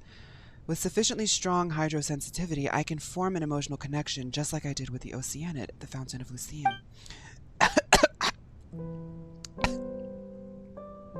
Wait, could this be Furina's inner world? I actually got a little bit of that primordial water in my throat. What's she doing on stage? Wait a moment, that probably isn't Furina. That's likely the reflection of her inner self. If I can directly speak to that self, I might be able to easily get what I wanted to know. Me literally gagging. Like, for real. This is so cool. This is so cool because, I mean, you can look at it in the broader sense, the magic sense, the high fantasy sense, but you can also connect this to something a little bit more grounded, because Furina is a guarded person, and like she's a fantastic and interesting person, but she's so guarded, and like finally being able to understand what's under her skin is going to be something very, very unique. And oh, I'm just excited. I'm excited. I'm gushing. Like, this is so cool. How do I get up on the stage? I want to get up on the stage and talk to Furina, my cousin, the actress.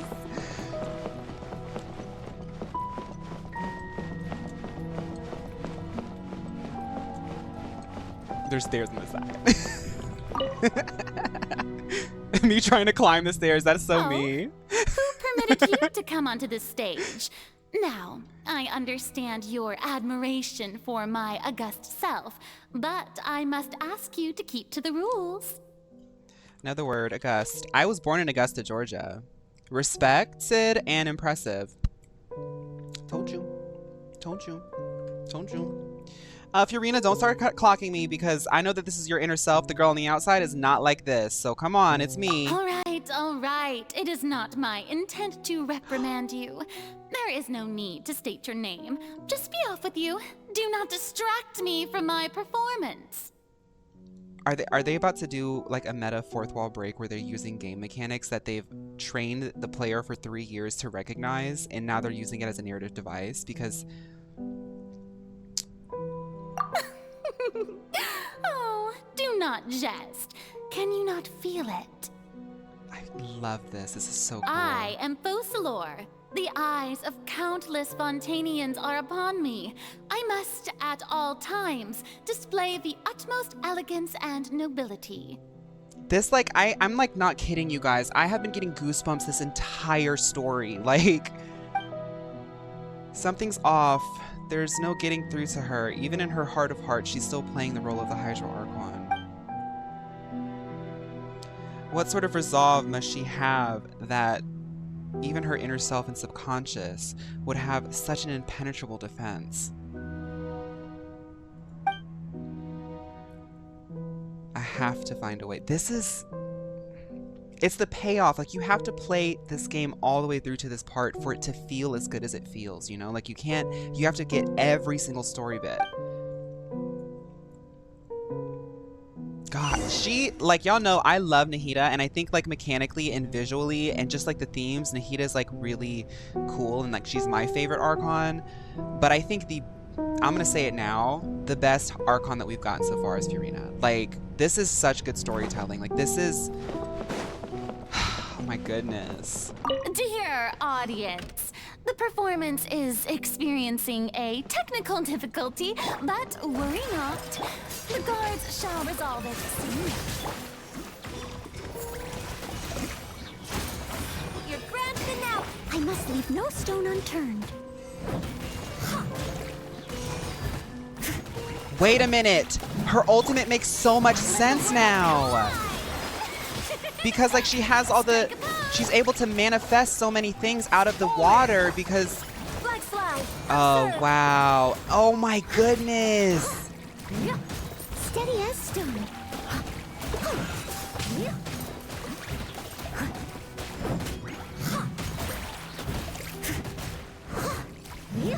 Why? Hold up. No, because why does the guard... Did y'all see how the guard was walking? Hold up. No. The next time the guard spawns, I want to get a good look at how the guard is walking. Hey, what gives? The audience is still watching me, you know. Guards? Wait, where are the guards? A silence without end. Guards! Chains. Oh, they have names too. No, because look, she kind of walks like me, right? Okay, girl, we can fight. I was trying to give you a compliment, but if you want to fight, we can fight. Like... Stop that! Shower me with... Charge! Flex up! Observe! Break a leg! Leave it up Because to now me. you're going to get the Noelle ultimate. Leave it to me.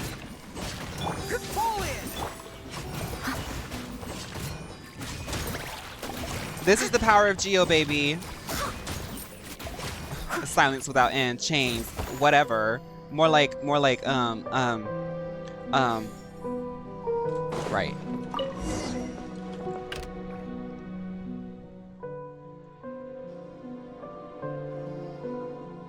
That's all the spotlights turned off in Furina's hearts. That must have symbolized the eyes of the people on her. Speaking of which, I think I just received some sort of signal. Was that her true voice? A ticket? When did that end up here? How did that end up here?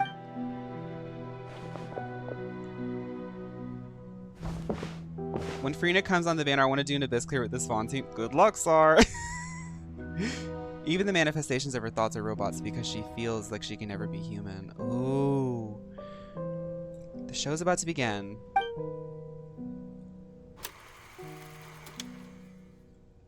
Y'all, I'm so excited. It's not every day that you get such good storytelling. It really isn't. It's not every day you get such good storytelling. So, like, I'm like, it's almost like I don't want it to stop because I know it's gonna end. Like, this is truly such an amazing story. Like, I feel childlike experiencing it. It's like when my grandma told me one of my first stories that like really blew my mind, you know? Okay. Furina.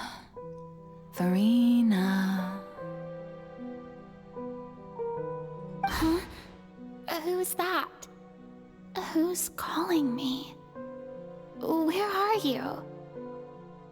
Be Hi, not Opal. nervous. Here, Be I'll wait for not the raid stuff to afraid. stop. I am before you.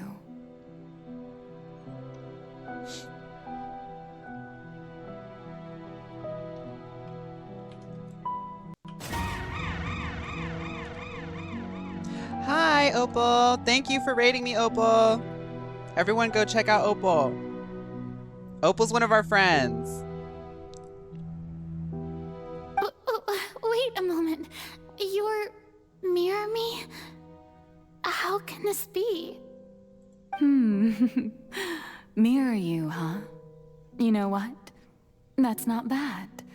Let's go with that. Mirror me? What do you wish to say?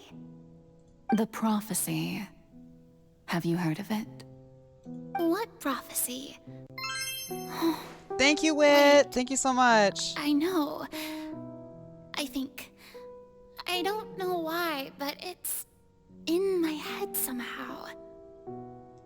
The people will all be dissolved into the waters, and only the Hydro Archon will remain, weeping on her throne. Only then will the sins of the people of Fontaine be washed away. Oh, very good. You know it well. What's going on? I can't seem to remember anything clearly. Thank you, The Opal. only thing I know Thank for you for sure 8 months, is Opal. this prophecy. Will it really come to pass? Yes, it will. And that is why I've come to you.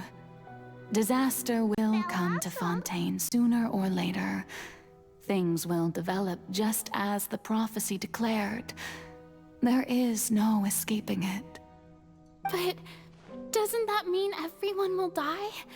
I'm a Fontainian just like them. Will I dissolve too? Oh, don't worry. Magical meetings exist in this world precisely to give people a chance to turn things around. It is the reason why you met me today. I will tell you how to save everyone, but you may have to suffer somewhat. Oh, so there's still hope after all. Goodness, you frightened me. You spoke so much and with so much certainty. As for the suffering, well, I will admit that the first thing that came to mind was, why do I have to be the one to suffer? There's so much, every single line. Thank you so much to the gifter who gave Orange Juice this sub. Thank you so much. There's so much I want to say with each line, but I'm trying to keep it going because I can tell that the writers paced this a certain way. If the prophecy will come true, I'll also die anyway, right? Whoever you are. So if I've already met you as my magical meeting in this world, if there were scales, with all the people of Fontaine on one side, and my pain on the other, is it not obvious where the scales should tilt? You truly Okay, are Comet. the perfect Thank you, human. Comet. I'm gonna upload this My as soon as I can. ideal. I hope your train ride is fun and safe. Thank you, Tropic Soul. I suppose this would also be the justice that belongs to you. Huh? Don't worry, it's nothing. Listen well. Fontaine has just lost its Hydro Archon. I need you to play a role. That of the new Archon. Play as a god? So this was the moment where Furina was assigned her role. Okay. I thought that, okay. That's right. You must begin a never-ending masquerade. You must never let anyone suspect your identity. If you can keep it up, then I shall have my way of defying this prophecy. But 2 hype trains? should your thank you guys so much. identity be revealed, Thank you. then all hope will be lost. But how will I do this? A human assuming the role of a god without being exposed. It's like, it's such a grand task. And she's like, she just came into this world. Oh my goodness. Don't worry.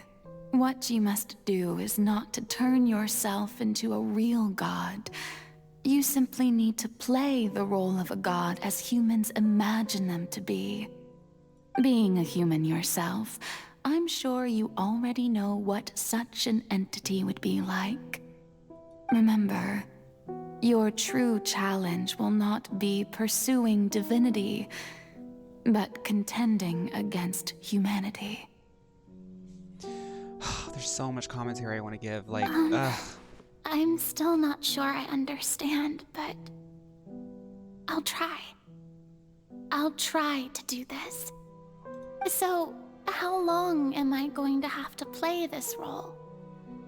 To accomplish this mission, you will have to stay on the stage for many, many years. You will endure and not grow old until your task ends. But I promise you, all will eventually end in a magnificent and dramatic trial, and everyone will be saved. A trial, huh? How exciting. I'll be looking forward to it. it's like she was giving us, since day one, she was giving us the performance that she was told to give. And she did it so well. And she gave it so much energy for 500 years. And as time goes on, she learns more and more and more about her fate. And then when it finally sits in front of her, she just sits there and cries. Because it was going to happen. She knew it was going to happen. And it's just like, isn't that so... That's the tragedy of it. Notice that Furina has short hair. Oh, I didn't even notice that. 8 shows a week, nothing for her. Because, I mean, I think we all can identify with that moment where it feels as though we're really trying our hardest. And we're really trying our hardest. And, like, you just get that one nail in the coffin that where you're just like, okay, hands up, I'm done. Like, that's the moment that she had on the trial.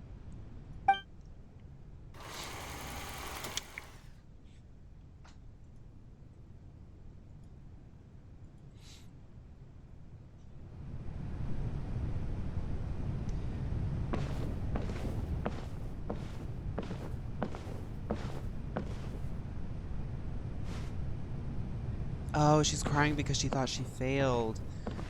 Okay.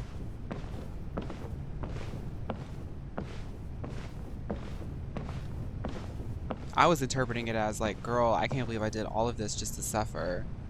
See, but I think that's what's beautiful about this story is you can interpret it that way. That's how I interpret it. The Maison Cardinalise But I see that, has yeah. announced my accession. But this is my first time facing the people. You know what, Teb? I did notice that she had an asymmetry in her train. I love how her skill can swap from one form to another. Oh. What should I say to most appear like a god? To be honest, I still don't know. Perhaps I should first try to act natural.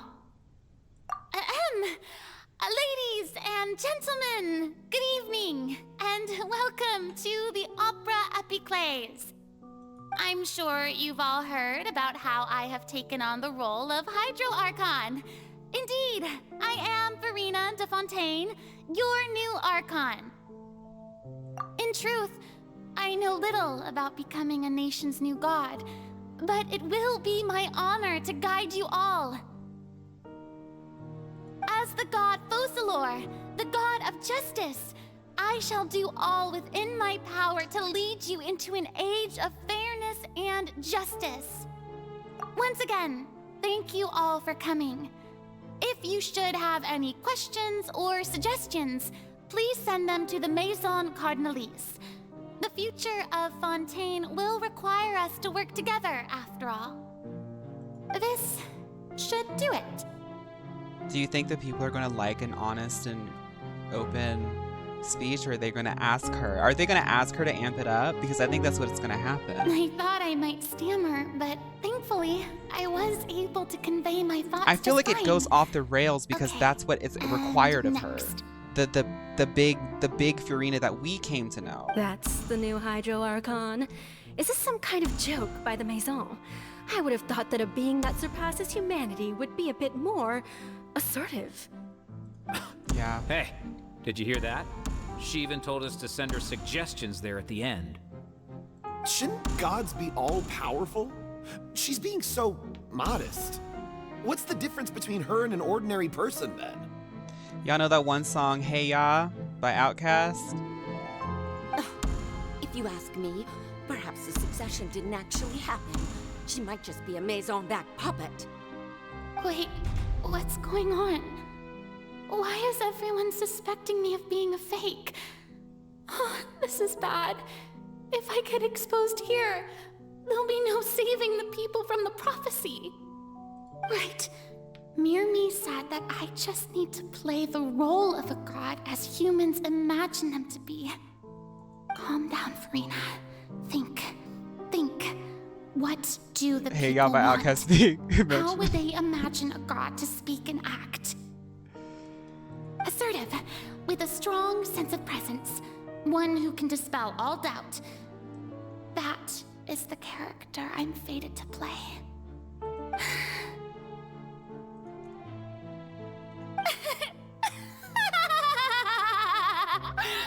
Oh, very good, my people.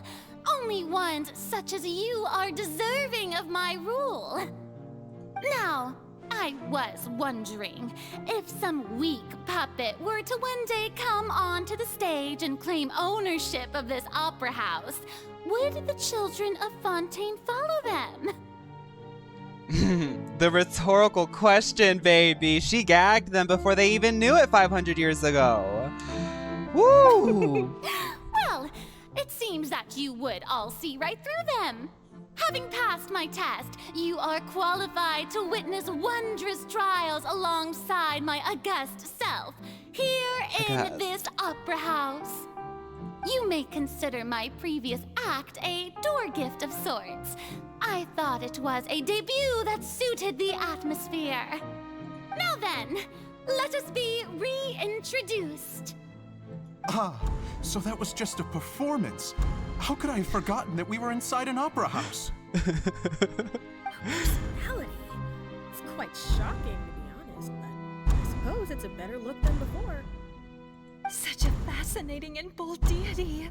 How wonderful. Our future may yet be bright after all. I have to make my commentary. I just feel like this is such a really nice story because I feel like often, especially for people who might resonate with a game like this, and I know that there's people in my chat that resonate with this because I often talk about this. It's like, it's almost like sometimes you don't want to be perceived. And then when you try, when you're like forced to be perceived, like say, maybe you have to clock in one day and you just don't want people to see you, or maybe you have to do a speech and you don't want people to see you. You're going to do your best because everyone's going to do their best, but sometimes it's like no one acknowledges that. So you have to give people what they want in order to feel accepted. I feel like we can all relate to that in a certain way. And that alone is just like, it sounds exhausting to have to do this for 500 years. It seems 200 people? Y'all don't make me cry. Hi everyone, I hope you're having a good time. My accession speech.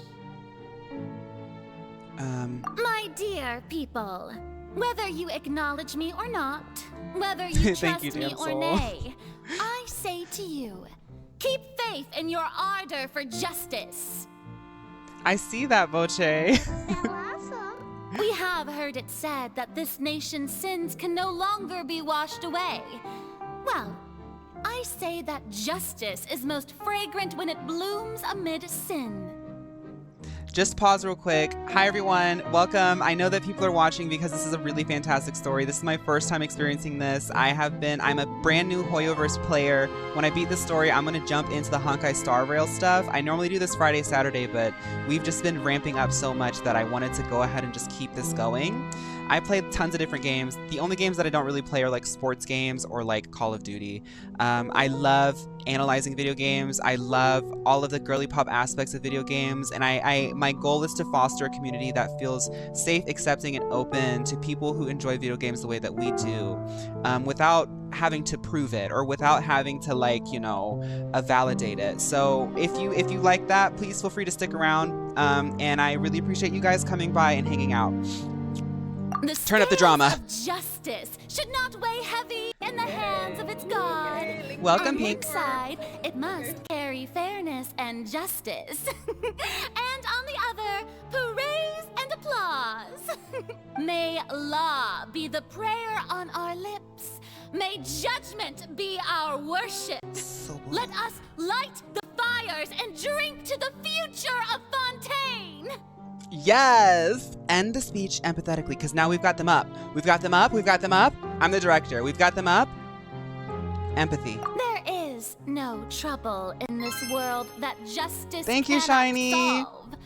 All that is needed is for you, my people, to believe in it, heart and soul. So long as I, the Archon Focalor, stand within the Opera Epiclese, so long as I stand before the oratrix, Empathetically. Oh, I was reading it empathetically, not empathetically. Okay, so this is another thing that I want to touch on. There's another aspect, even though this is tragic, there's another aspect of Furina that's really inspiring to me, and that is that you have to fake it till you make it. A lot of people are going to accept you for your first impression, and you can, like, really go through life knowing that. Like, if you give people confidence, people, that's all that they know of you is your confidence. So, you know, if you, I'm the main character, so if that's what they...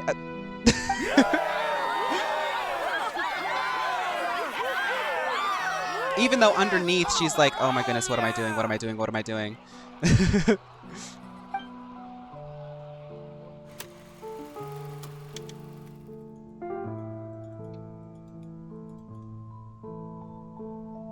Fake it till you make it. Whew. Now she's running around because she's got that. She's the actress.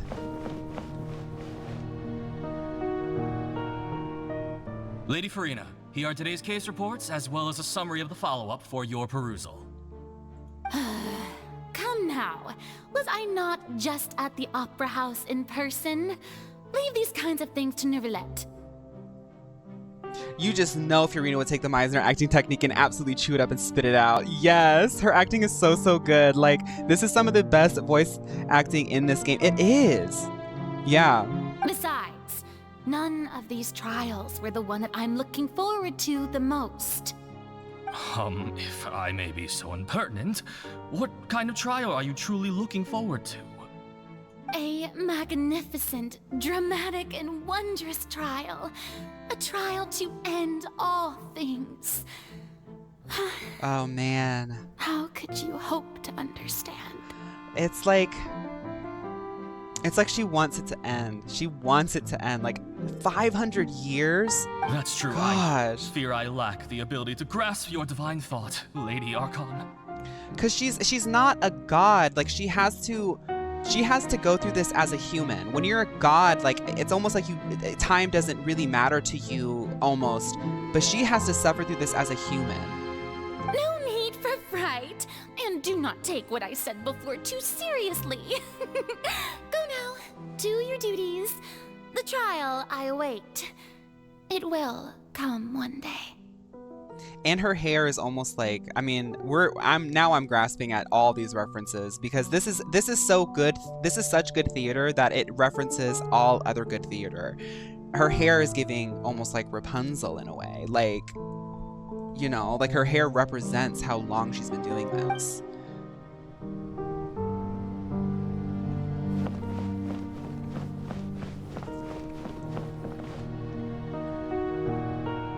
Lady Furina, I don't know what to say. Thank you for agreeing to see me. No need to thank me.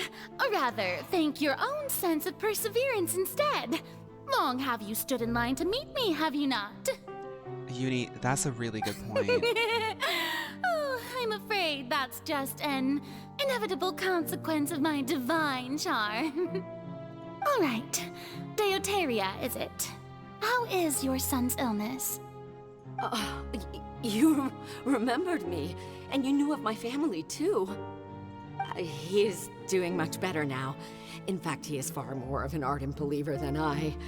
He was the one who forced me to seek an audience with you, and to bring your words back to him. Okay, I'll remember that. Oh, good. Very good. If this should happen again in the future, please do not hesitate to come and tell me. Going down to citizens' homes every so often, while not usual practice, should serve as a fine change of pace. You're such a gentle and wise god. Thank you once again, on behalf of my son.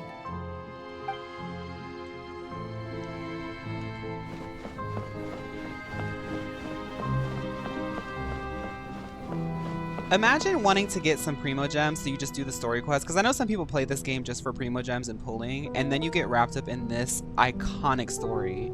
Crying so you can get your C6 Noel, like...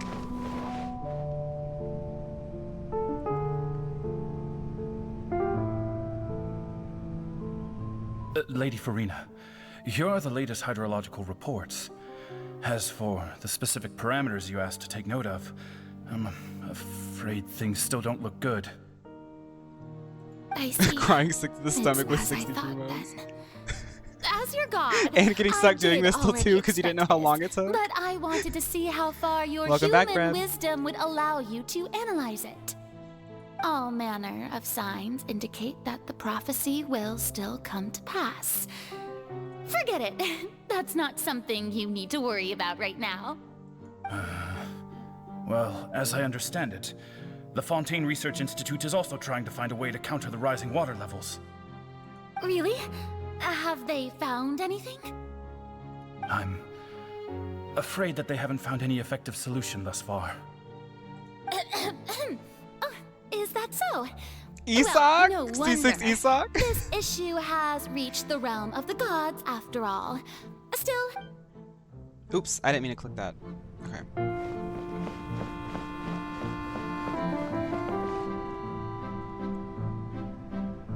The day is finally over. I haven't had a moment to breathe this whole time. But it's good to see that everything's getting on track. There are no longer any voices of suspicion. I also want to say that this can also be very... I think the reason why this resonates so much with specifically this audience in here is because this is also a very canon queer experience of going through your life, trying to hold everything together and act the way that the world told you to act, and it's exhausting. And you can only touch base with yourself in solitude. Like... Maybe this is fine. I just need to keep going, and everyone will be saved. All right, Furina, don't think too hard about this. You need rest. Tomorrow's a new day.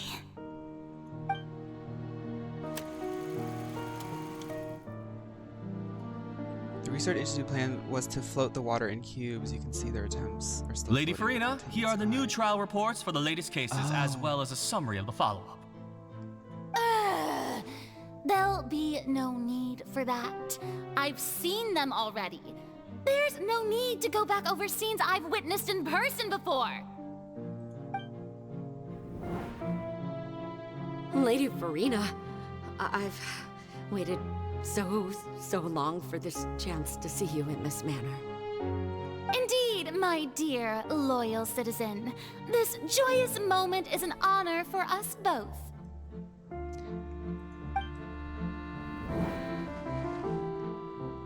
Lady Furina, this girl. We're detecting significant hydrological anomalies near Poisson. Understood. Keep monitoring. Keep me informed should anything come up at the Institute. Another tragic part of this is like, people are asking her to fix it and like she can't. Like I was even as an audience member criticizing her for like running away from her problems. She wasn't. She was doing what she was supposed to do. Right, Furina's coming out for Pride. I don't think I let anything slip today. I must show the people that there is nothing to worry about. It also shows why she had such a feisty energy towards us, because we came in to disrupt the entire thing. Yeah. I just don't know when these days will end. She's already working so hard. And then like I literally came in, like even with how I was like coming at her just as an audience member watching the game, I came in like doing everything I possibly could to get under her skin. And she was like, "Can you stop? I don't think I let anything slip today." Right. Like, and I was talking about earlier when she was like introducing herself to the audience and everyone was like, I can say for sure for myself, I've gotten first impressions from people where they're just like, you know, they have an opinion about me because of how I look or how I act. And then like when you're young and you just want to feel acknowledged and you want to not feel ostracized, you immediately adjust. I feel utterly exhausted.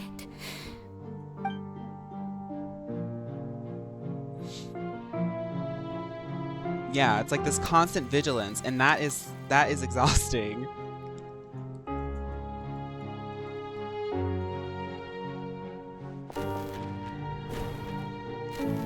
Oh yeah, we were definitely seen as the bad guys from Furina's perspective. Though I don't think Furina, now that we get to know her, I don't think that she's mad at us. She's frustrated and she's tired, you know? Oh, it's just gonna keep going.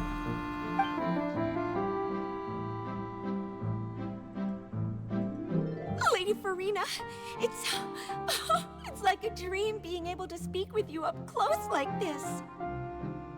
I've heard that the first member of our family who was honored to receive an audience with you was Madame Deoteria. 18,000 scenes. Almost 20 generations ago. Me and Yoimiya's forced quest line in the Inazuma story. And what a fine family yours is indeed. It brings me great joy to meet such a faithful believer, a descendant of a line most ardent. Surely you exaggerate, Lady Furina. My lady? What is it, good citizen? Uh-oh, is she? Are you crying? Somatic response. The body holds the trauma, and the body will show the trauma. Eventually, it will show that trauma. This might seem dramatic, but this stuff has happened in real life to people before. This stuff has happened in real life to people before.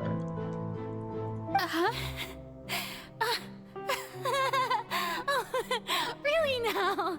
I didn't even notice. This must be the overflow of hydro from my person. Well, can't quite help being the god whose dominion is the waters, can I? No wonder. No wonder. A manifestation of your power, then. Oh, Archon, I am honored to have witnessed it. Honored indeed. Oh my goodness, this is drama. Like, somebody honestly should try to adapt this whole Archon questline into like a 3-hour play. It would be so good for like the old gay uncles like me. I would go watch it. So interminable.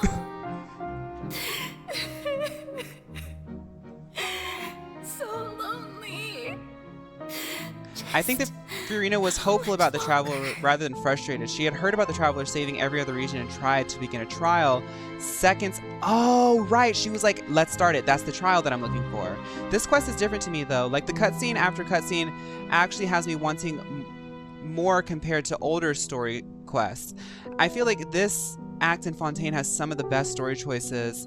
There is a lot of love and care put into the writing. I was actually thinking about that, Damsel. The fact that, like, you have to think about a team of people had to write the story from beginning to end, create the story beats, and then people had to translate it. Like, that's talent. Hundreds of years must have passed by now. Oh, this is the fountain? The show must go on for hundreds more. Oh. Y'all remember when I heard it and I was like, man, something's going on with Furina. I never imagined that it would hurt so much. This like really makes me feel sad. Like, not sad, but it makes me feel really emotional because like it's a very human experience. It's like, even outside of like the queer perspective, we're all like trying our best. We all just want to belong, you know, and there's a lot of things that people just hold inside of themselves. Some things that you know you just can't tell other people, or maybe like there's not a time or place to really let it out. Have I reached my limit? No. I think we've all been in this situation, right? Perhaps I reached You it know? long ago. And it just hurts to Today see I like didn't a even character go notice through my it. own tears. I want to tell Jeez. someone, anyone, about this. But would that not destroy all I've done Exactly, so far? Wolf. Like the world is literally on her shoulders. Like, you know the saying, you feel as though the weight of the world is on your shoulders? This is the embodiment of it. I've conducted so many investigations across the centuries, but there's not even a sliver of hope that we might break the prophecy. All I can do is keep heart. I must maintain this act. It is the only way to save Fontaine. Please, mirror me.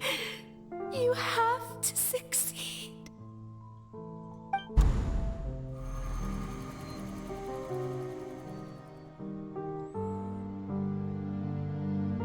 Is this where we come in? Right, like she's just left alone, Wolf. Imagine this one. You become a don't have god. to You were shoulder promised this that this will burden end alone. soon. Then you meet people during the first years. Years pass, nothing happens. You meet ancestors. Right, like, not only that, but she's a human being, so she has to process all the loss over and over and over and over again. Although I don't know what you might be keeping from everyone, your people are more than willing to share your burden with you. This makes me really sad because I like immediately think of like the first time that I came out and like the sense of relief that I felt when someone told me that it was like okay and that they were going to be there for me. Like that's how relatable this story is. Like that's why this is such a good story. Not to make it about me, but like that's what I'm saying is like this is very relatable. Share my burden. That's impossible. It was fated right from the start that this would be my duty alone. But even if your burden doesn't need to be shared, you can still choose to confide in someone. Just share it with me. I'm what you'd call a witness. A witness? Yes. I've heard that you came to Tevat from beyond the stars, yes. In Not other me words, crying in the club. you never belonged here. And if Tevat is, in its entirety, a show on a stage, then you're just a spectator, aren't you? The sense of excitement that she feels, like you can hear it. Gosh, this voice actress is so good. If that's the case... And she never got to have any intrinsic human act like growing old or having yeah. She's right. I could confide in her, couldn't I? But if things don't play out as expected, the people of Fontaine will be the ones to pay the price. That's that avoidant attachment style, and it's her shorter hair version, it's her younger self. That inner child that's holding all of that experience, scared to open up because they're catastrophizing the situation. No, Furina. You shouldn't be selfish. But what if it's really alright? Furina, you've worked so hard for so long. Surely it would be okay to put yourself first for once. Just this once. And the moment she was about to do it, Is it such an outrageous thing to do anyway? To find someone in whom you can confide your frustrations. Well, there is and an actual sorrows. catastrophe here, but what I'm doing is I'm trying to reference It would not hurt why it's relatable. if you let this opportunity slip through your fingers. It might never come by again. Think about it long and hard. The details, somebody mentioned way earlier that the details of her eyes, she does have a little bit of redness there. I do wonder, like they were saying, if it was like purposeful to like sort of reference like, you know, the tear stains or something. Because you don't see it from far away, you only see it when you zoom in on her character. No, I have nothing to say. I am Furina, the Archon of Fontaine. Everything will surely get better. All you need to do, dear spectator, is to witness my performance until the curtains fall.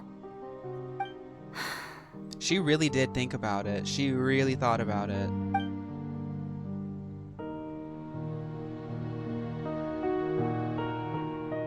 Fine.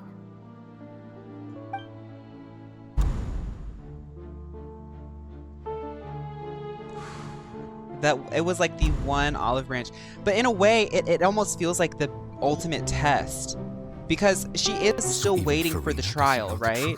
And in that moment she could have broken all of the rules, but she didn't. Yes, it had to be done. To deceive the heavenly principles, you must first deceive yourself. It makes Focalor seem quite, I mean, she is a god, so she's like sort of looking at it from a perspective that humans aren't supposed to understand, but from a human perspective it seems quite She did very well. If she had let her resolve falter even once in these 5 centuries, Fontaine would have been doomed to the most tragic fate. It seems that trusting humanity was the right decision after all. I believe that I understand. It seems how cruel. your That's the deception word, cruel. works, Yeah. But that Cruel is and only half unusual. the Yeah. truth, is it not? How would you build on this foundation to save the people of Fontaine? That is the most important thing. Ah, good, good. Of course, the Iudex of Fontaine has pinpointed the crux of the issue. I'm sure you've long sensed that the Oratrice is no simple machine, yes? I've always suspected that it had its own consciousness. And Lenny did mention that he heard a human voice within the core chamber. Another gag is coming, I can tell. It now seems that that person was you, hidden within the machine all along. Am I right? And then I became one with the Oratrice, taking Fontaine's gnosis with me. Yes, it would seem so, wouldn't it? Right, Pickled. Like, it has to go that far that you even have to, like, create a sort of avatar to fool that it represents you. Like, alas, your Good night, Fig. understanding of this device still lacks Thank you, Fig. sufficient I mean, I depth. didn't see the spoiler, but it's whatever. We're all just excited. I get it. I get it. I just want to remind people, you know. But good night, Ireland, and good night, Fig. Thank you so much for hanging out. I'm sure it's late for you, so please get some rest.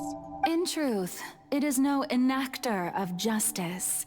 It is, in fact, a device created to kill the god of justice. Oh, so that's why it... Is that why there's a sword above her? That kind of is in the shape of the Oratrice Mécanique d'Annelise Cardinal? Now, what is her plan here? Because now this is going into a place that I can't predict. I beg your pardon? Oh, a guillotine. You have it. And to be more precise, not only will the Oratrice take down the god of justice, it will also take down the divine throne upon which she has been placed. I mean, did you think I would be the sort to enjoy peaceful repose while Furina suffered? Wow. My work over these last 500 years has been to constantly accumulate indemnitium within the Oratrice. The sword of... Oh, wow. They are really referencing here. That's cool. Oh, wow. The sword above the head. I never knew about that. That's cool. But really, some have already discovered that only a small fraction of the energy generated by the device was ever used to provide power to Fontaine. The vast majority has been, had to be, accumulated to enact this death sentence. It was all a part of your plan then? Both the trial and the sentence? Indeed. This power, accrued over 5 centuries, could have sustained Fontainians for millennia, had it only been used for that purpose. Almost all of it has now been Thank you, stored Michael. within the Welcome. oratories. But only power of this magnitude could hope to destroy the Hydro Archon's divine throne, shaking the rules established by Celestia, and breaking through the institution that is the Seven. Okay, sorry, I'm really trying to absorb this because this is, y'all know how I get with lore. The only power of this magnitude could hope to destroy the Hydro Archon's divine throne, shaking the rules established by Celestia and breaking the institution that is the Seven. Wow. So the Oratrice's call for death was for neither Furina nor Focalor, but for the Hydro Archon. The destruction of that divine throne. If I do not misunderstand your intent, you must be... Returning what's rightfully yours to you, of course. In other words, this was all done to return the authority of the Hydro Archon to the Hydro Dragon of this planet. And this whole time, Neuvillette has always been the one to uphold the rules, to know the flow, to know like the checks and balances, the processes, like, and that was always like, it's always so weird that he was subordinate to Furina. That also helps to redeem the cruelness that it seems as though she placed on Furina, because she wants to restore something that is taken from Neuvillette. But...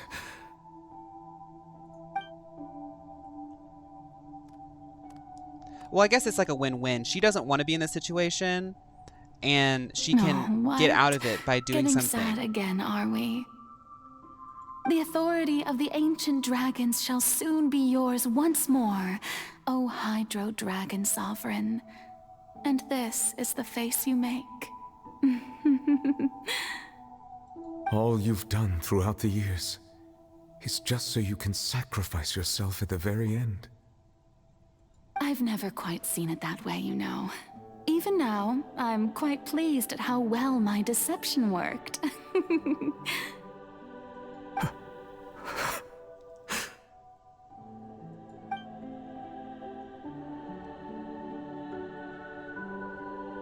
Hydro Dragon, don't cry.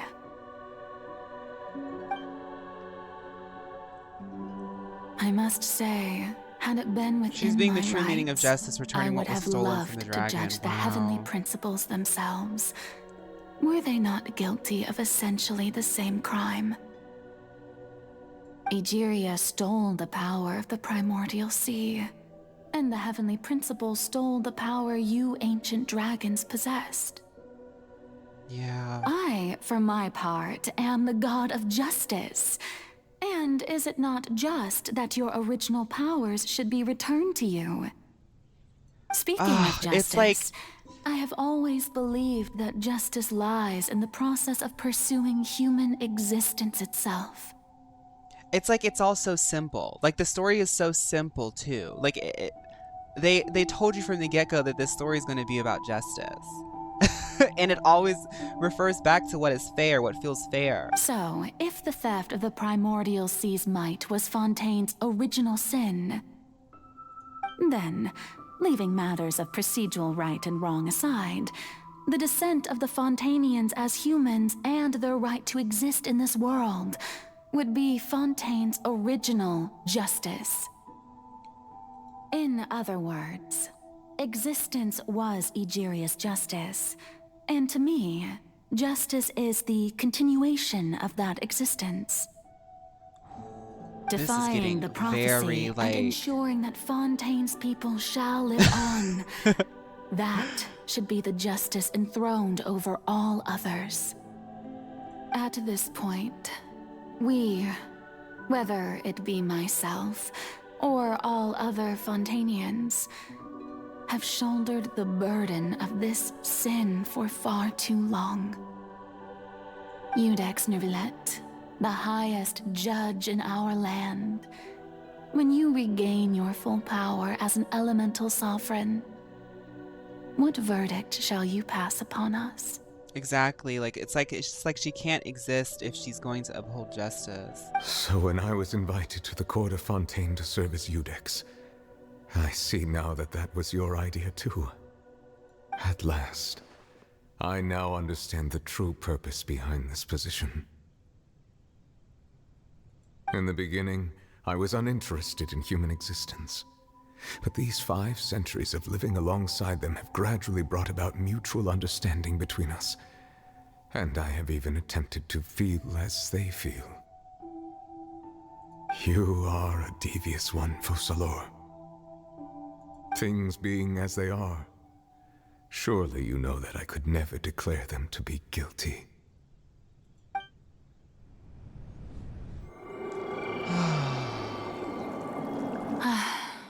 The hour of my execution is almost here. For the sinner, the curtain call has come. I know I may not sound it, but faced with death, I find myself a little afraid. Perhaps this is one thing both gods and humans have in common.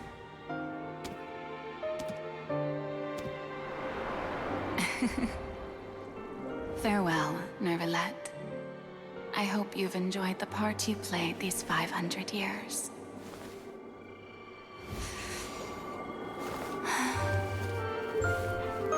Of course. The Genshin girlies always have to wrap the story in a bow with a dance. It's theater. At the end of the day, it's still theater.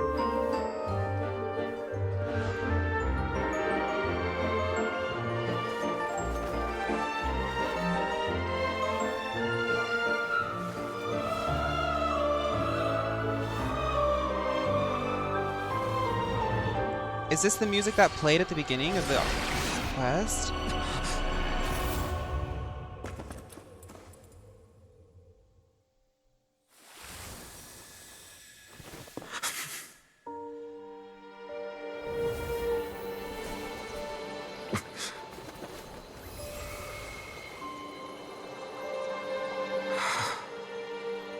Did Furina die with her?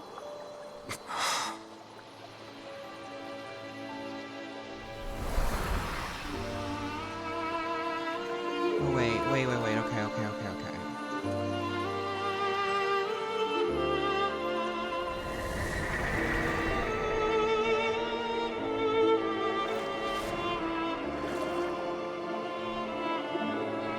This is so, oh my god!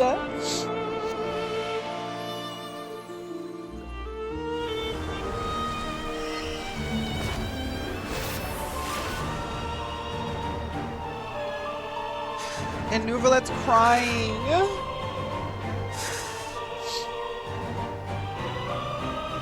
I, Eudex Neuvillette. This is such a good story. Oh my god. People of Fontaine, Woo. your sins are forgiven. Y'all were right. I needed to set my makeup more. I did not know it was gonna get this crazy.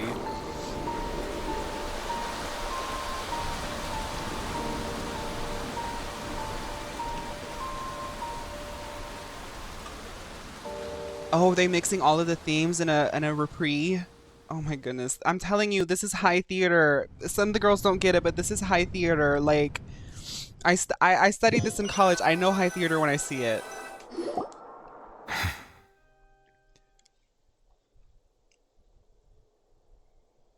Hi, Jem. What just happened? Has the death sentence been carried out? Was that bright light some sort of misdirection? I have a feeling that something huge just happened. But since we're all still alive and haven't been dissolved, I assume whatever happened was good for us. It's time to end this. We must mete out punishment to that beast. Didn't you say just a moment ago that it can't be defeated? It was all part of her plan to help making him sympathetic to humans so he could, forgive their sins. Because he doesn't abide by the heavenly principles because his power was stolen from them. So he has every right, at least from what we can cosmically understand, to do that. I have gained the strength sufficient to deal with it. Through certain That's so means, cool. I now have the ability to separate the power of the primordial sea from that creature. I mean, I don't know. It takes real talent to conceptualize a story like this with layers like this, you know? We should seize the opportunity to pursue our quarry. Traveler, now that the oratories can no longer function, I require an executor to help me mete out justice. Oh, Nouvelette, is it time to fight? The root of the calamities befalling Fontaine, the beast that enacts the prophecy. Its name is the all-devouring narwhal. Now that's camp. All-devouring narwhal? That is so JRPG coded. Come with me, traveler. The hour of execution has come. Let's do this.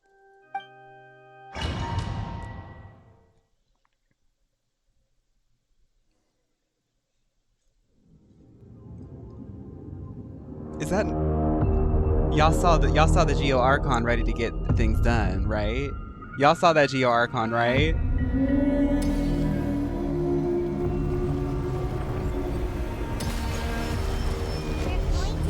Let's do this. Miss Toller, your days are numbered. I've already done my best to separate the power of the primordials. Considering the size of the beast, I cannot reach the power source. Unless we can find a way to attack it from within. I shall share a part of the ancient realm. This is a fantastically designed arena. Now I'm trying to figure out, do I just jump in the water? Hello? I can't get to the whale! Advance! Fall in! I can feel that sorrow turning into hostility.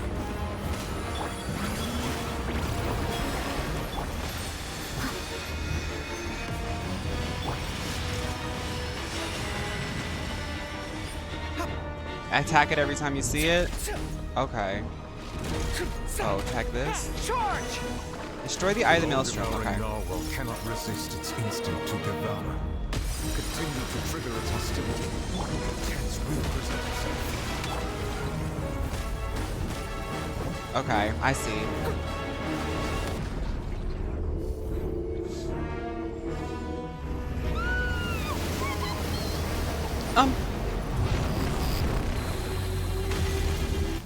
This is a fight the Geo Archon has never faced before.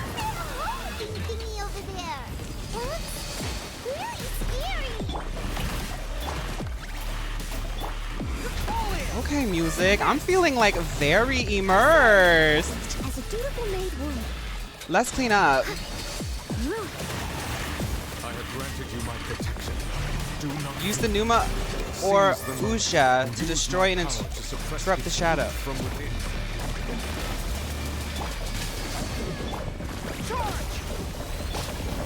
Flags up. And leap. Break a leg.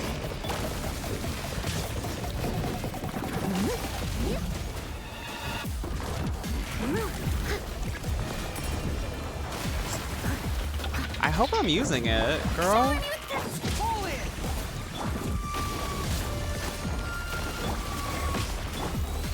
Let the world collide. Steady as stone. Advance!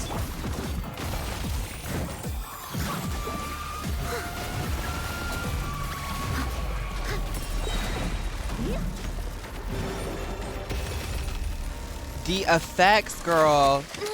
We're getting cinematic.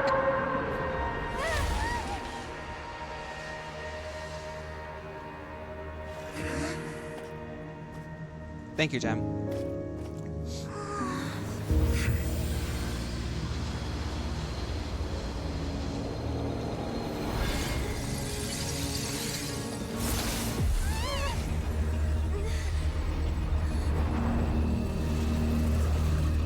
There's a darkness in this narwhal. Who?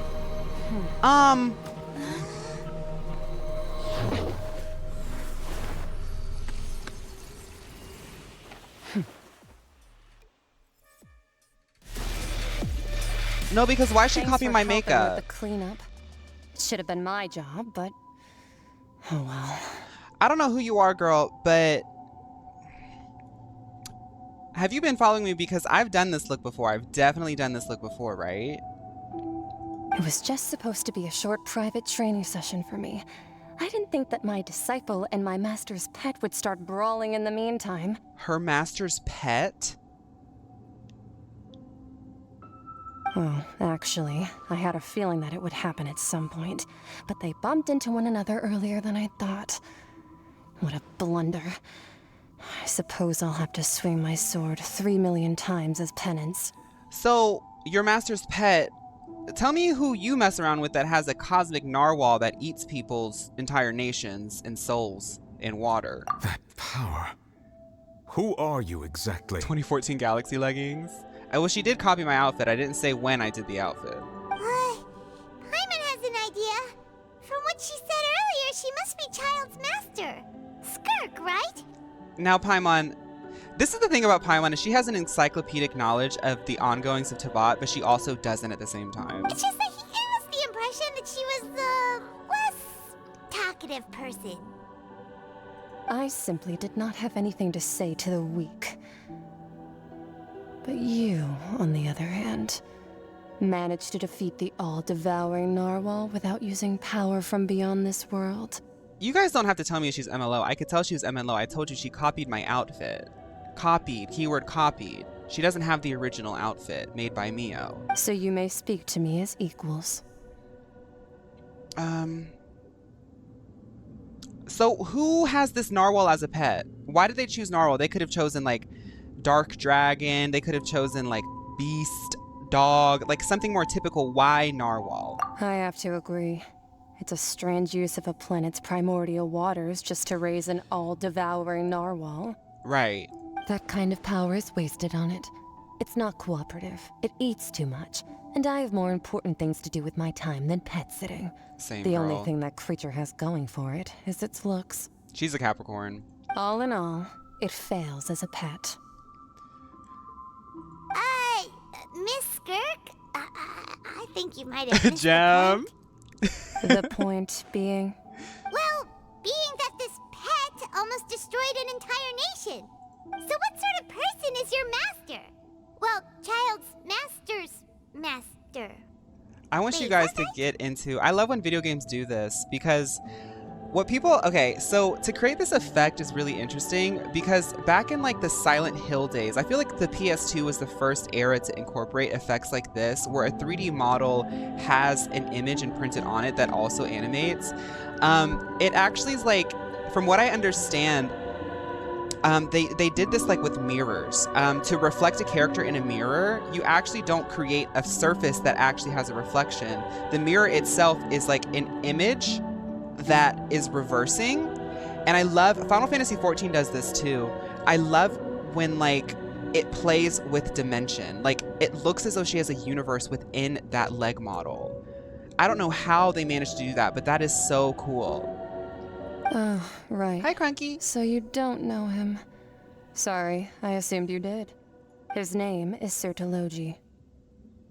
That sounds like a nice sushi dish. I am unfamiliar with that name. Hi again, Comet. Huh. So Master isn't sufficiently famous. How should I describe him then? Have you heard of It's the from name Norse The mythology. Fowl? The Fowl? Still nothing? Well, how about the Visionary? Vetterfalnir then? Or Gold Rhine-daughter?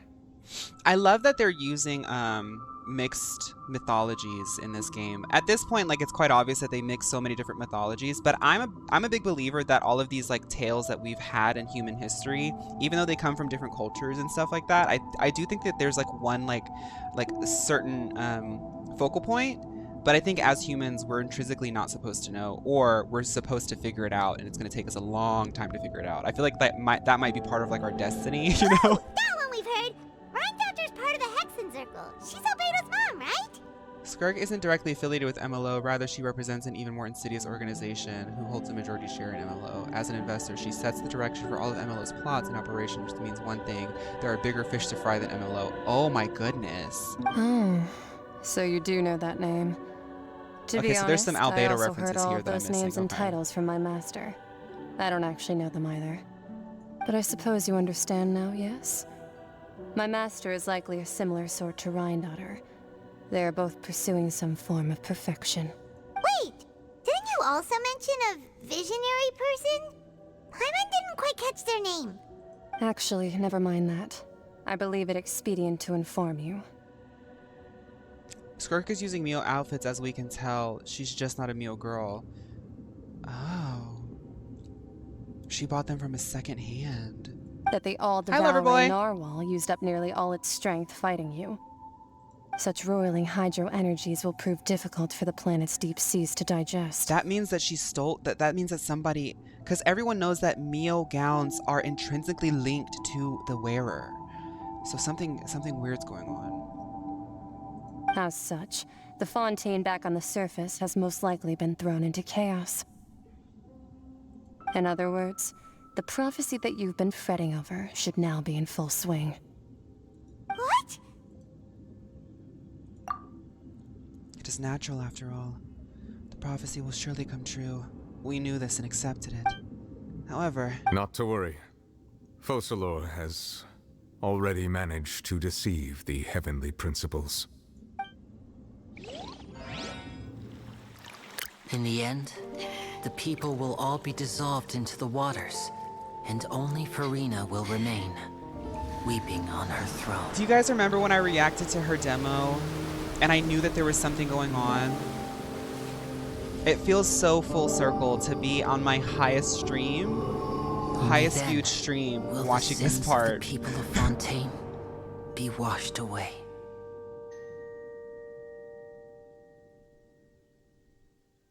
That's so wild.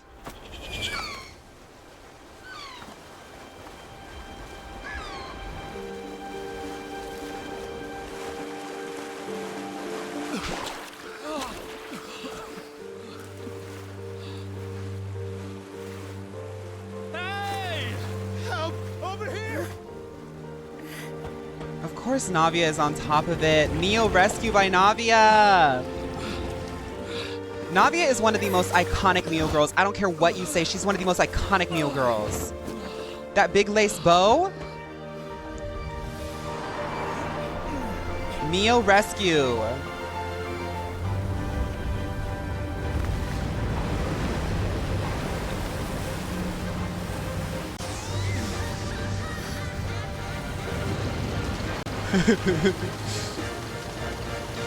Whoa! Oh. All hands initiate emergency rescue. Thank you to my man.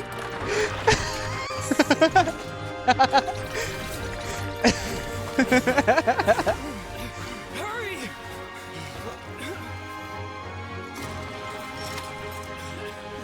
Hey, lend a hand.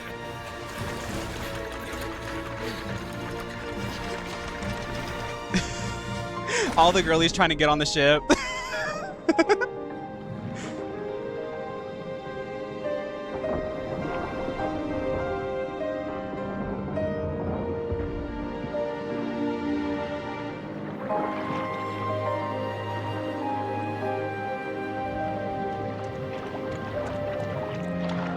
The ship is a metaphor for the queue. Look, the water's receding.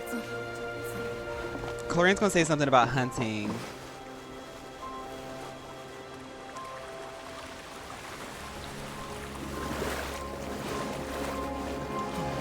It's a miracle! Water's receding. We didn't dissolve. The prophecy was wrong. The prophecy was wrong.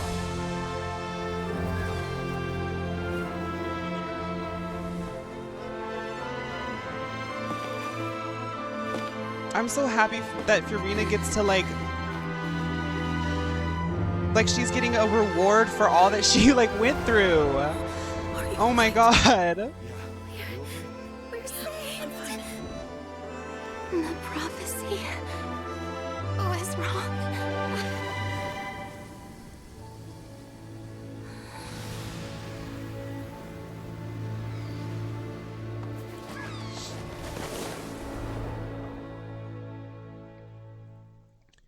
I'm sorry, but like the Fontaine story like put Genshin Impact up there with like one of the best video game stories I've ever experienced. Like there's certain stories that you can only experience through this medium, and like I love when people realize the strength that a video game has in storytelling. Like this is so cool.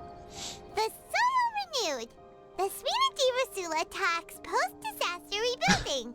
I recently visited Poisson to meet with Miss Navia, spokesperson of the Furina di Rasula, and we spoke about Poisson's present and future. Even after all is said and done, a Mio girl must still advertise.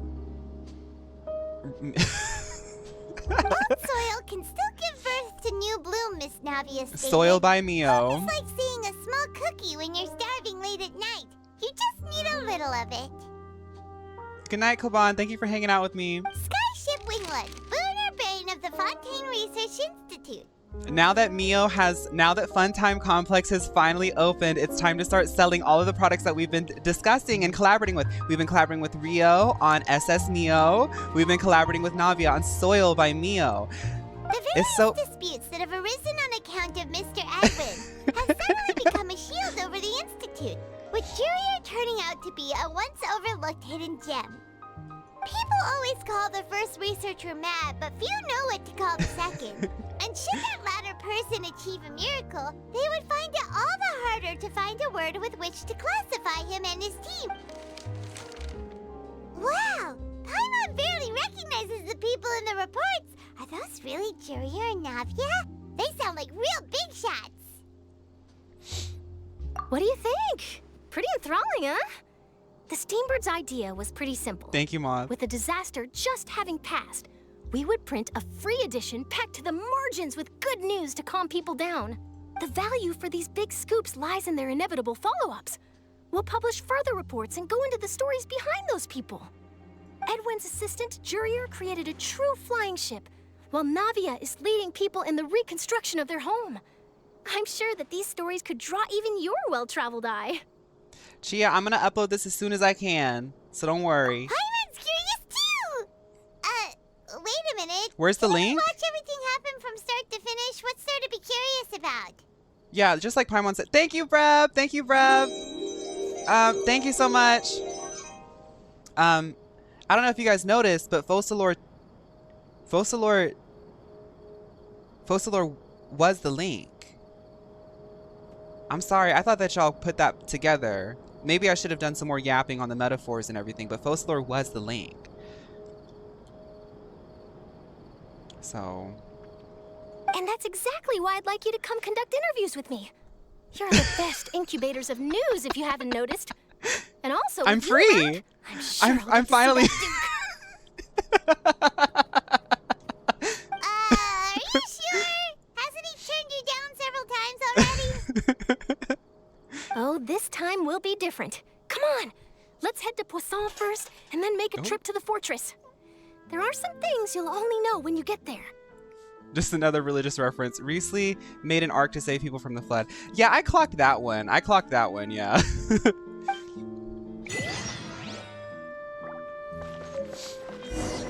Tears among the stars. Stop!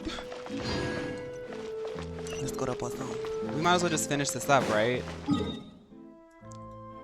Navi's gonna be like, so would you like to ask me any questions about any of my Mio products?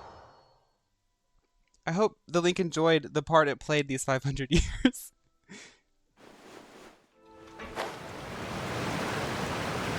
I still have the interlude? Okay. So how do we feel? I feel great. I don't know. I'm going to keep going until it says it's ended. Yeah, finale. I'm going to keep going until this says it's ended. And then I'll try to wrap it up. I mean, y'all know I'm going to yap, but... Navia! Oh, it's you. What brings you all here? Hey, hi, we're Steph. just having a look around. I'm here to update myself on how things are going here. Oh, the Fatui are here too. Let me introduce you. This is Mr. Garunt Snežević. He represented the Knave in There's a sending Dane us quest large after amount of this? Well, we can do supplies that on Friday. and is helping with our work. He's representative of the knave. Oh gosh, the heart. Y'all mellow girlies are really iconic because I like him. I like him. Right? Like, hear me out. Our residents are hard at work as well. Thanks to everyone, work is progressing nicely. We've lost a lot of people, but Furina's we're is a moving slight forward. continuation. Okay. That will have to be enough. Hello, Miss Charlotte. I'm a big fan of yours. I especially like that article you wrote last year about Fontaine's stray cats. But if you don't mind, could you not emphasize our role too much in your report? Okay, comment. It's not Yeah, we charity can. we're doing here. We just happen to share the same interests as the Spina. I mean, in all honesty, as a content creator, I feel like we really foster a lot of community from this game, and like I as you know, I love this game. So if you guys are asking me to get into the characters, I'm definitely going to get into the characters, for sure. We'll do Furina next. I get where you're coming from. I'll keep it as simple as possible. Or would you be willing to feature as friendly neighbors? That would be fine. Thanks. Oh, you're back too. How are things? We finished laying down the construction materials. It'll be another hour before the workers are able to go over there. Huh? You're here too, Clarence? Well, her reputation's greatly risen after that whole duel business with Miss Furina. So she's here in Poisson to wait out the heat. All right. She really came here to help me out. There's too much to consider in the reconstruction of I Poisson. love Charlotte's boots. The Spina has need of more decision makers. And, well, I do already happen to be connected to Mr. Callis. Oh, wait just a moment. Do you mind me asking a few questions? You know, about how you felt before the duel, about what it was like facing down a god. There's lots of exciting material there, I bet. Forget it. I'm sure you can find a better theme than that, Miss Charlotte. I'm gonna head out now, so bye-bye, Fawn. It was nice rewatching with y'all. Thank you so much, Khaleesi. I hope you enjoyed the time. I know you've been here since the beginning, so thank you for watching for 3.5 hours. Whatever you're up to, I hope it goes by well. Thank you so much. I see you're the same as always. Couldn't you do me a favor, for Navia's sake? Well, if we're talking about doing things for my sake, you might as well just take a few more photos of me. Or of the Traveler. It's better than wasting time persuading Chlorand, at any rate. Of course I will. I'm not gonna let her off that easy. All right, then everyone who wants to be in the photo, gather up. And smile. Cheese! Mio! Wasn't the chocolate pie one look cute in it? Not bad. Okay, Maud. Your addition really helped the composition of the picture. All right, hang on a moment. Let me snap a few more shots.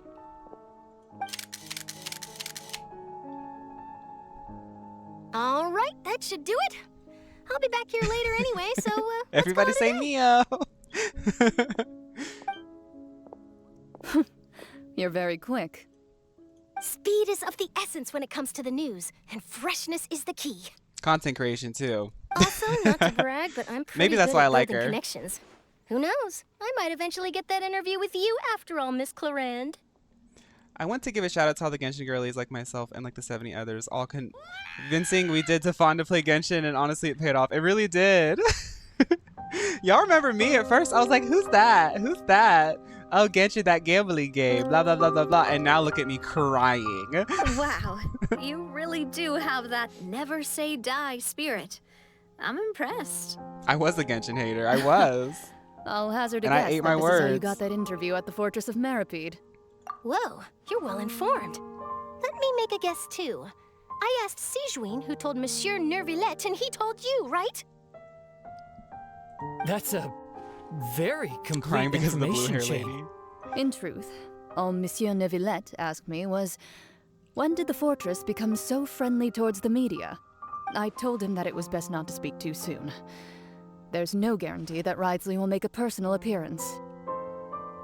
When I'm wrapping up when I'll start HSR, well, I'm gonna talk about all that when we finish this up. You're when we right. finish up this I've got to cutscene. treasure every moment I have with them. In which case, I'll be making a move first. Stay safe now. And tell me if you hear anything interesting.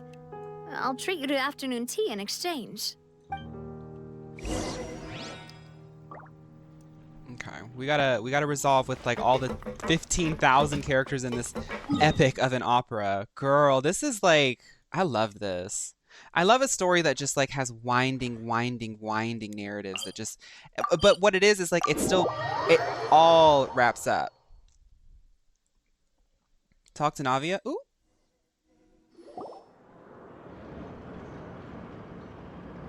Somebody just sent me a cutscene, maybe on YouTube or something, or what I missed. There's a real nostalgic feeling to this place. Looks like you've been missing us. Duke! Did you come all the way to the entrance to greet us? Of course. I'm here to welcome you and our dear Miss Charlotte, whom our good head nurse recommended to me. It's an honor to finally meet the much-rumored Duke. Thank you for consenting to my visit to the fortress, sir. Charlotte is so cute. I love Charlotte. No need to thank me. But that said, I shouldn't be the focus of your interview. I trust you recall our agreement? It's also very appropriate for her as a character to be the one to help us resolve everything, because it wasn't that like she was doing a bad job. It was just like, maybe let's not write articles right now, like something bad's happening. But now that it's all done, she's like, okay, can I go do this now? Of course, of course. All right then, this way. We better be saying goodbye to Sadine. I hope so. Sadine will say, so, eaten anything lately? Say Mio. Mio love. We're so excited to start releasing our couples therapy by Mio. Hey, no need to be so nervous. I've already taken all the photos we need. Miss Charlotte, do these pictures really need to be published on the cover of the Steambird? It would seem that Miss Hire you, Lorvine Jacob. doesn't want her face to appear beside that of Mr. Jurier. Sir, please don't say things like that. But it looks like dear Mr. Jurier denies it. Might this interview be very important to you then? No, I just... This is my first time being interviewed, and I'm very thankful to the Steambird for... Now, I might not look it, but I actually did meet Mr. Edwin once. And I'll be honest, I enjoyed chatting with you more. You've definitely got more of that genius vibe going on. The boat that brought about a miracle, the ark that saved the people. Why, you recreated a myth back there, like an emissary of legend. Still, if I might ask, where's that flying ship now? Huh! Looks like Charlotte's trying to get herself another exclusive scoop. I have to apologize, but that ship is presently in the bowels of our factory. I'm afraid it won't be easy for you to get a shot of it. Really? Well, then in that case, could I have an interview with you to make up for that loss? She really does know how to squeeze opportunities for all they're worth. That's a journalist. I'm so excited to have her at the head of MIOT. You already know my answer, I'm afraid. Best you interview our head nurse instead. Or perhaps you'd like to take another photo of this couple of researchers? Did you really have to use the word couple? Well, then, 2 solo photos will do. Is my hair messed up? Please, someone help me have a look. Girl, just use Mio gel and you will never have to worry about that. Things sure are getting pretty lively here. We've seen this kind of thing before. Oh, seems like everyone's here. Hi, Would any of you Siegeween. like to try this new drink I came up with? Ah, Siegeween. Hey, Miss Charlotte. Why don't you, take some pretty photo? Sure. Come on, Miss Siegeween. Over this way. Let's find a brighter spot. Huh? Sure. Do I have to smile? Skin by Mio. Yes, we need to start our photo shoots for Skin by Mio. Oh, how have things been at the fortress? Same old, as you can see. She's in the Fontaine's background. undergone some changes, but this place is still more or less the same. Other than that flying ship, it got a tad too much attention, I think. That's why I decided to let the interview go through. We should direct more public opinions toward the behind-the-scenes heroes. Am I right, Mr. Jurier? Miss Lorvine? You're too kind, sir. I believe that you too should have your day in the sun. I'll just leave the spotlight to you two. I see. Lots of things happened that day, huh? Anyway, regarding that harbinger, I'm not sure you remember, but his 3 young followers are still waiting for Miosynth his never return. became a thing, no. There's still some residual Miosynth around, and we tried not to let the beta product out, but you know, our products are in such high demand that eventually the formula did leak, so He sure did what can win you do? them over, huh? I'll tell them that there's good news and bad news. The good being that their boss seems fine, and the bad being that they must face extended sentences for abetting his escape. Oh, actually, what about you? Are things gonna change for you too? What change can there be? The fortress will keep chugging along, and so will my duties. As to what Miss Furina's departure will mean for the nation, and if our laws and governance will be transformed, we'll leave those to the folks in the overworld. Hey everyone, the photo shoot's done. You didn't Good. get Riesli. In that case, let's call it a day here. No, wait, you didn't get Riesli, Charlotte. Oh, did they not send you the email? We're actually working on a new creatine by Mio line for our Mio Men customers. Thanks for your cooperation. Come on, Traveler, let's go. Till next Mio time, Great Glycine. There'll be a next time? Maybe. Who knows? I might write a story about the underwater factory next time. Charlotte, you're gonna have to come here tomorrow, Charlotte. No, Charlotte, you're gonna have to come here tomorrow because you obviously didn't get the email. You need to empty your inbox. Creatine by Mio. Miotine. We're going back to Poisson. Girl, I was about to say, they love going to Poisson.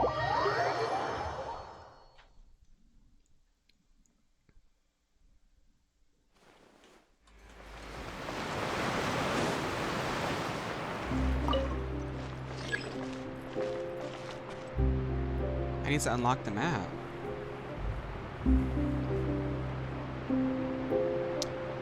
Fun time complex. Just like I imagined it would be. It's a long time coming.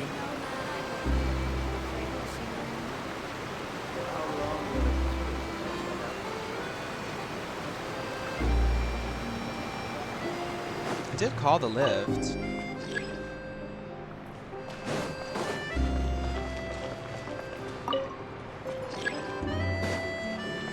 Should I just go underneath? Like... Hey.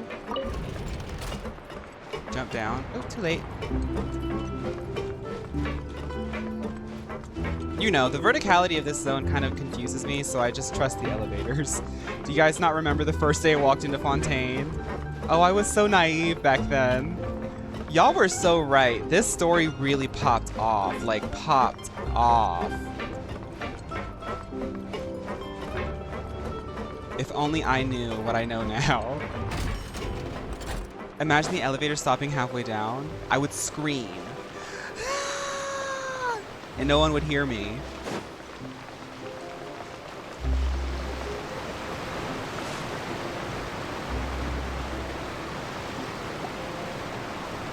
When you flew and fell and drowned.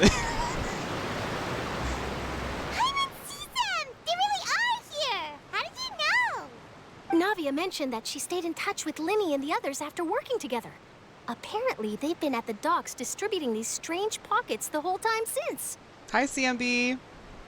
Traveler, Paimon. Ah, and Miss Charlotte, too. Would you like a magic pocket?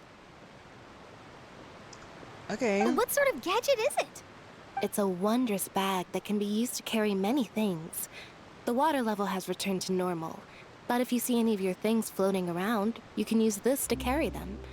Or you could trick a friend into doing it for you. Trick a friend? I wonder which of my friends would fall for that.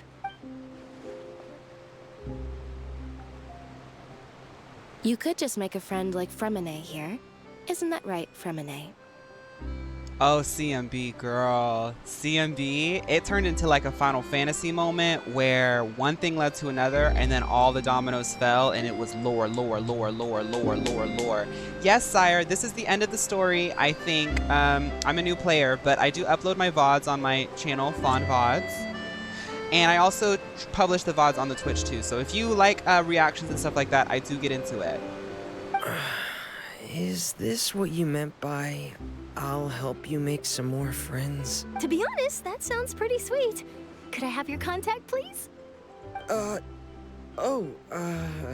Sure. Please, write down my address. This is the one straight couple that I ship in this game. Furina x Charlotte. Charlotte. That's their ship name, Charlotte. Lynette sure is working hard to help Furina socialize. He was the one who proposed doing this. He even wants to assist in our magic shows. Yes, I was planning to first introduce Pear as an assistant, and later Fremine himself. In the future, I know that they're not flirting. I'm just being a nerd. That said, would anyone want to see a diver escape underwater? I just think Fremine's adorable. Oh, it'll work out. Every journey begins with the first step. He'll become a part of our show eventually. Lynette, could you come over? Miss Charlotte says she wants to take a picture of us. Yes, Bows by Mio. Oh my goodness, Funtime Complex is going to up our profits so much. The investors are going to be so happy about this. Lynette is always excited to be on the front page. Don't let the reservation, her personality, fool you. She is a star. My, that Charlotte is rather perceptive. She got rid of everyone the moment she realized I had something to say to you. So, how have things been, Traveler? Lenny. I'm doing all right. I'll be real. Lots of ups and downs. Like, I literally was on stream today crying, laughing, yapping.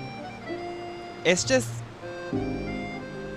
I feel emotionally satiated. Like, I feel a sense of peace. I got it all out. And this story let me do that. Father says that you did a great deal during the latest events. She's very grateful for your contributions Funtime Complex to Fontaine. is complete. That's alright. We were more than happy to help. So, what's she doing now? So this one I gotta watch the VOD. CMB, I cried I think like 4 times. Oh, I guess you haven't heard. Well, after Lady Furina left, Father and Monsieur Neuvillette opened negotiations, during which he gave Fontaine's gnosis to her as a diplomatic gift. Maybe you can watch it on the YouTube VOD and just do it in 2 times speed. That way it won't be 4 hours, it'll be 2. A diplomatic gift? A gnosis? Yes, I was quite surprised. It seems as though people myself. don't care about the gnosis. But It when seems I as thought only it over, Schneznaya cares there were about the actually gnosis. a number of Gnosis. things going for it. It could have been done as an apology for the incident with Lord Child, or as thanks for his help in tying the all-devouring narwhal down. Furthermore, Father did also lend significant aid to Fontaine and Poisson.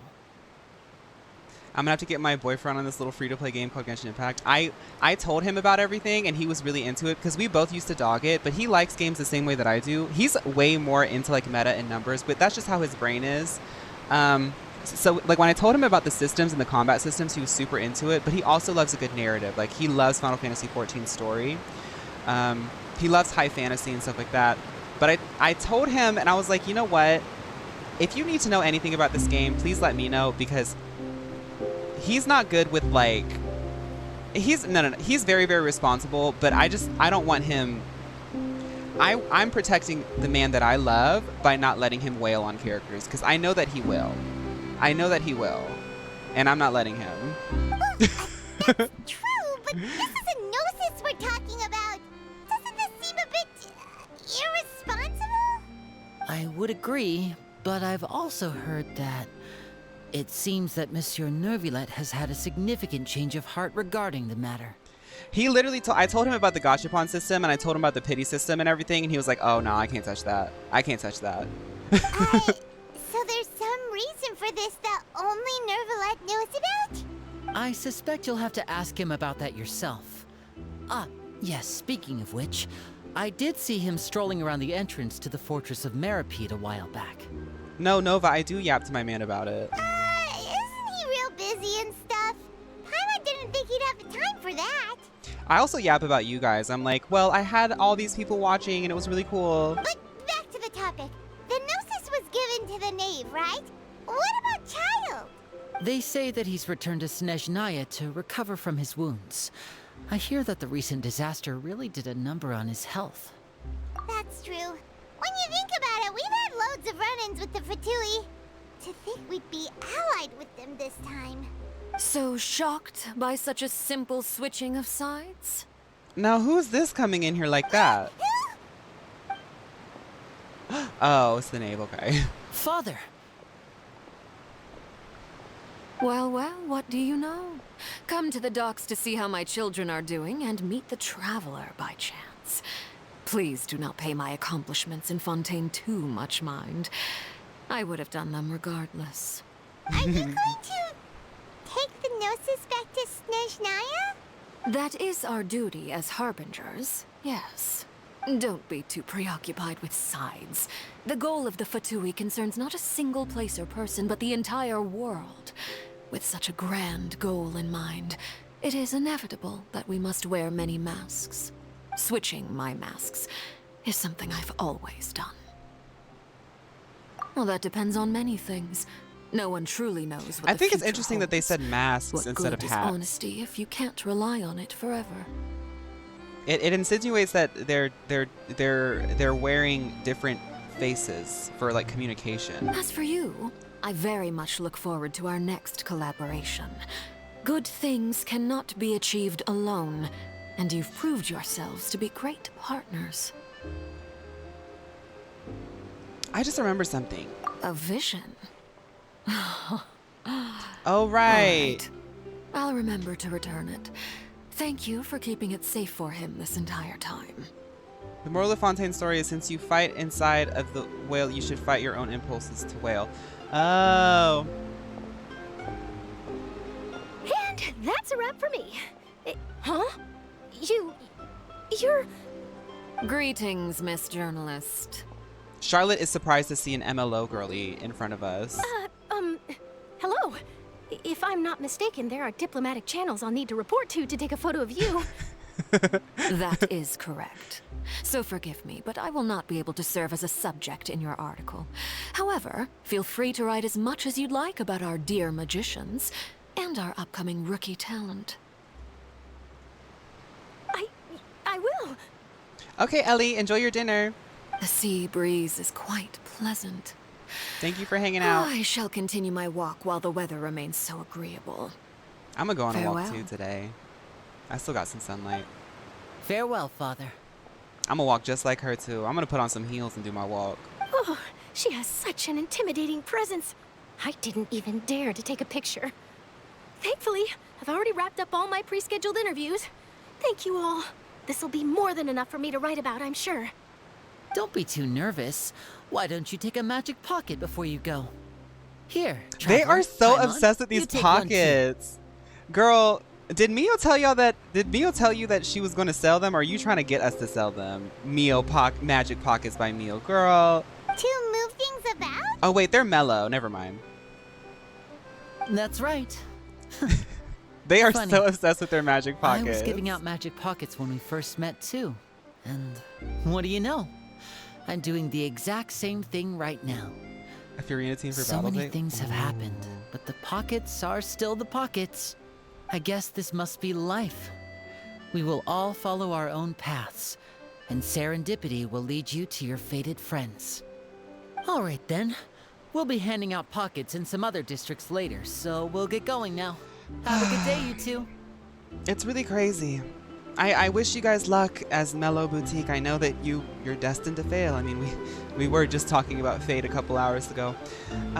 Good luck with those cheap little pockets, I guess. Bye.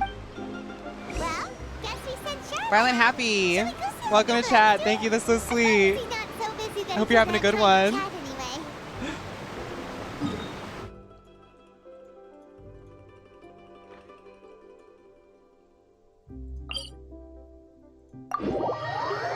Some things never change.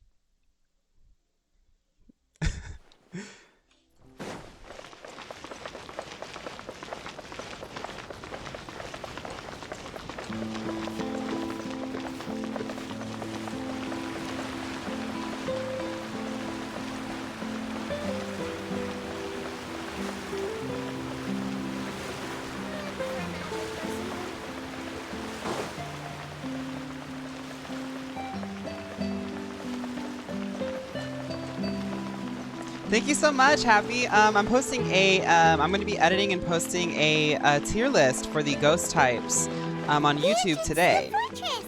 This evening. It's going to be a few hours. I still have to work on it, but yeah, look forward to that. Thank you so much.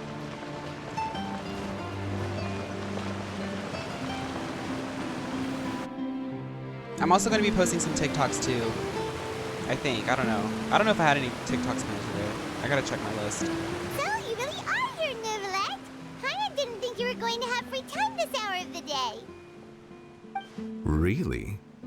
Oh, I suppose you must have met Mr. Linney. He took the time to greet me earlier when he passed this way. In any case, you came at a good time. I was just considering reaching out to you to set up a meeting. I've so seen I it, may Alf, explain yeah. some things that I haven't had the time to before. Aw, Paimon's glad that you remembered. Thank you for keeping us on your mind, what with you being busy and all. Alright, let's have it then. How was Fontaine actually saved? The whole business is still quite the mystery to us. It is strange how words can often leave a bitter taste in the mouth when it finally comes time to say them out loud. Brian, I probably should do Shiori. I didn't touch any of the Fontainian related characters because I didn't want spoilers. Whoa. So that's what happened? Focalor destroyed the divine throne of the Hydro Archon and restored your power to you, transforming you into a fully fledged elemental dragon sovereign. Right now, my favorite games are this and Final Fantasy XIV. That's what I've been playing a lot. I play this one game that's a real highlight to me called Secrets of Grindia, and I think Poke Rogue is also a really amazing game that came out this year. But Paimon still doesn't quite get what you did to save the Fontainians from dissolving. For me, the authority of the ancient dragons refers to absolute control over the hydro element. Fontainians were incomplete humans born of Egeria's use of the power of the primordial sea, with constitutions similar to that of mimics. But so long as those primordial energies remain within them, I could use the ancient dragon's authority to grant them true blood, after the fashion in which life was first brought into being on this planet. I could use the ancient dragon's authority to grant them true blood after the fashion. Okay. In other words, when I gave my verdict, Fontainians became true I think that's humans, true, CMB. and He is thus the strongest would dragon naturally no because longer his be original dissolved power has by been water from restored. the primordial sea. Focalor must have counted on you to make that decision as well. Your verdict was the key to making the prophecy appear to have come true while saving everyone. The Fontainians were truly born. Yeah, and in a manner of speaking, Focalor finally managed to fulfill the original Hydro Archon's wish to turn Oceanids into real people too. It seems from your expressions that you still have more things you wish to ask. Ask away. I will tell you the truth as I know it. Oh, it feels like so crazy. Like this quest line was had such ups and downs, and there was really, I mean, even though the Fortress of Meripede was like the longest section, it wasn't bad, and it's just this feels like such a good, like, dense story. I honestly feel like physically, because of how much emotion it got out of me, I feel physically like I've been on an adventure. You know, like this feels like within, like, I feel as though like I have hit a resolution, you know? I have investigated his case along many avenues, and I have learned that he once fell into an unknown chasm when he was young. There, by chance, he awakened the all-devouring narwhal. But whether it be by sentiment or reason, that should not have been enough to consider him also the the only root reason cause of the disaster. you don't talk to the Archon at the end of it. At most, he would have had Oh. tangential liability. Steph, I've been thinking about that Oceanid this whole time. I forgot about that line. But they have planned out this story for a pretty long time, or at least know where the story beats that they want to hit. As for the judgment passed by the Oratrice during the trial, whether it was due to that liability by association, or Focalor deliberately using him to buy time for us on the assumption that he would be able to hold the creature off, I cannot say. Guess Focalor had Fontainians in mind the whole time. In the end, it was thanks to her that they finally became real humans. Hang on a second. Paimon's back when Fontainians hadn't yet become real humans. Were the children they had also transformed Oceanids? Life has always flowed like water. Do you recall how Fontainians were— Yeah, Lynette said the fountain is where all So they were able to have kids because water. In truth, even those couples did not know that such prayers were no mere custom, but instead a form of ritual. Those Oceanids who were blessed within the spring water would later descend as new humans in the coming months. Paimon sorta gets it now. Either way, seems like this ritual won't be of any further use. But Ask away. I will tell you the truth as I know it. yeah, about that. Risley said Furina has already left. What's that all about? Ah, Lady Furina. The people are only aware that her death sentence has not been carried out. She abdicated the post of Hydro Archon and left affairs related to that title to me, before leaving the Opera House. She started out as being a water and was given a human form at the cost of her life. Like Little Mermaid, yeah. I related Focalor's words to her faithfully and completely. After hearing them, she seemed neither saddened nor comforted. She simply said that she was tired and needed to rest. Having said that, she then packed her things and moved out of the Opera House, not unlike how an ordinary person might. But she's still got a place to stay, right? You need not worry. I will make arrangements to ensure that she will not want for food, clothing, board, or travel. In truth, I am somewhat happy for her. The wear and tear on her spirit will, of course, take time to heal. I'm going to touch on that after we finish all of this talking in Echo, but yes, I do plan on doing stories, character story, but I have to talk about it because there's so But many now nuance that to she how no I'm gonna longer approach has to it. play the role of Focalor the Hydro Archon, she can finally lay down her burdens and lead a normal life. What about you then? What are your plans now that you've regained your full powers as the Hydro Dragon? After Focalor passed on, the Oratrice also ceased to function. Yeah, she said, I'm going on vacation. Please stop perceiving me. Like, honestly, I don't know what Sumeru was on, but Furina said, world forget me. This matter will directly affect our trials. After much careful consideration, I've decided to take over its role in our courts. From now on, I shall hear cases and pass verdicts by myself. Furina probably was like, okay, so now that that's done, she got up out of that chair and she said, all right. And like nobody heard from her since.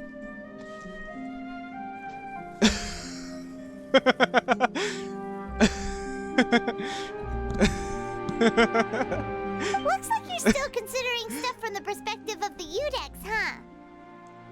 As an elemental dragon, there are indeed many things that I must do. But this power and this duty, in a manner of speaking, you could say that both were granted to me.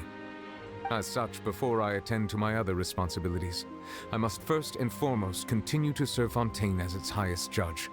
Right, The duty Comet, of at the first she Hydro comes Sovereign off and as the though duty she's the like Udex sort of shall coexist like within my person. just enjoying the show of it, but she was actually waiting for that one trial.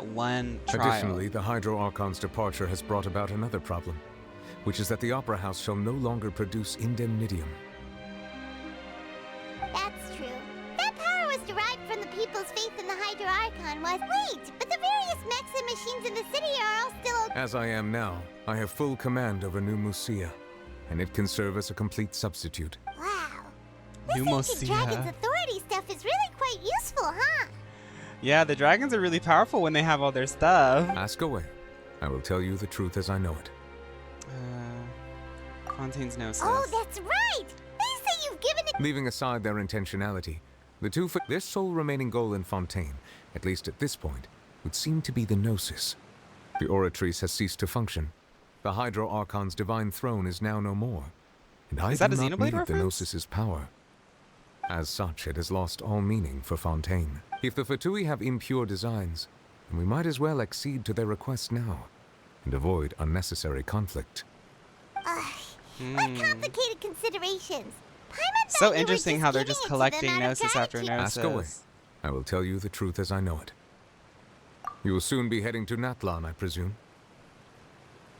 I'm afraid that I have little talent as a travel guide, so all I can do is tell you what I know about that. As far as I'm aware, Natlan can be said to be a nation of dragons. What? A nation of dragons? You mean like you?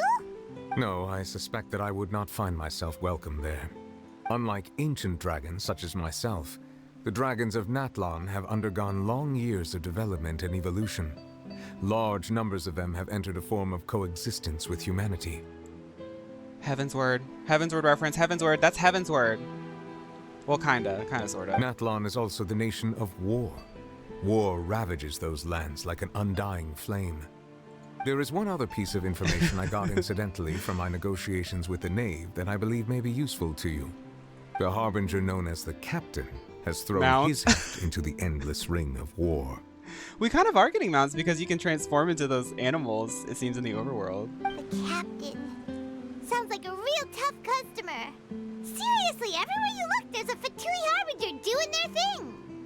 I suggest that you fully prepare yourself before going to Natlan.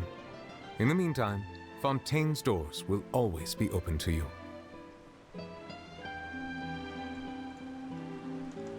Ask away.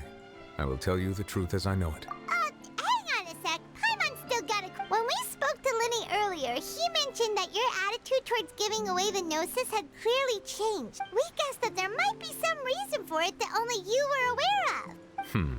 No wonder the House of the Hearth is the Fatui's intelligence division. They are certainly sharp. So regarding this specific issue, I was just getting ready to share something with you. In truth, I exchanged some further words with that lady named Skirk after sending you two back to the surface. It went something like this.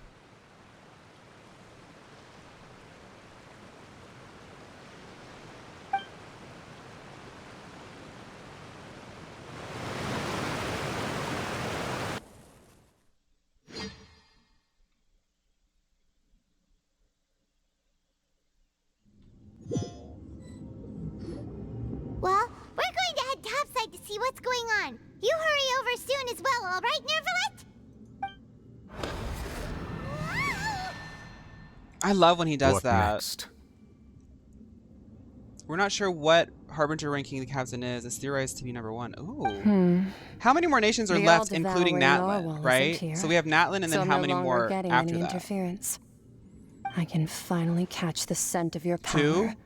What it's made So of. like Natlan and then 1 more, or 3 total. So Natlan and then 2 more, 2 or 3. Natlan and Snezhnaya. Okay. Okay, I got you. Oh, so we're getting up there. We're getting up there. I got you. I got you. It is the authority of the planet's primordial dragons, but with something very similar to a god's curse mixed So in. Natlan, Snezhnaya, Conry. It's Okay. quite a novel blend. I'm sure I've encountered something like this before. What was it? I do not know what you speak of. Ah, of course. How could I forget? You should have the remains of the third descender on your person, yes? Remains? I've never heard of any such thing. Huh. According to your parlance, I believe it may be called a gnosis. Well, that much is true. After Focalor's divinity faded, she handed her gnosis to me. But I fear I have never heard of it described in the manner that you just did. I've been training with my master, the Foul, ever since I was young, and I have never returned to the surface since. So most of the information I possess, I got from him. Okay. It is only natural for those who are greater than humanity to possess a different sort of common sense, which is why there are so many problems in our attempts to communicate with humans. Regardless, you should probably get rid of objects of misfortune to prevent any disasters from befalling you. To live in itself is a blessing. But once a person dies, the bonds he once had with this world shall all turn to curses. What do you mean by that? No need to fret. These are just my personal thoughts, and my reason for no longer wishing to return to the surface. Hi, Heavy Robot. This third descender you refer to. We're actually getting Who to the are end they? here. We're trying to finish And up when did they the die? Archon quest. But I do want to give some opinions after we get through all these cutscenes. Master never mentioned them to me. Perhaps it just wasn't that important for me to know. If you're interested, though, I could ask him. I'll be sure to pass the answer on to you next time. Next time? You believe we will meet again? I do. Wait. I have a disciple of my own, don't I? He can be the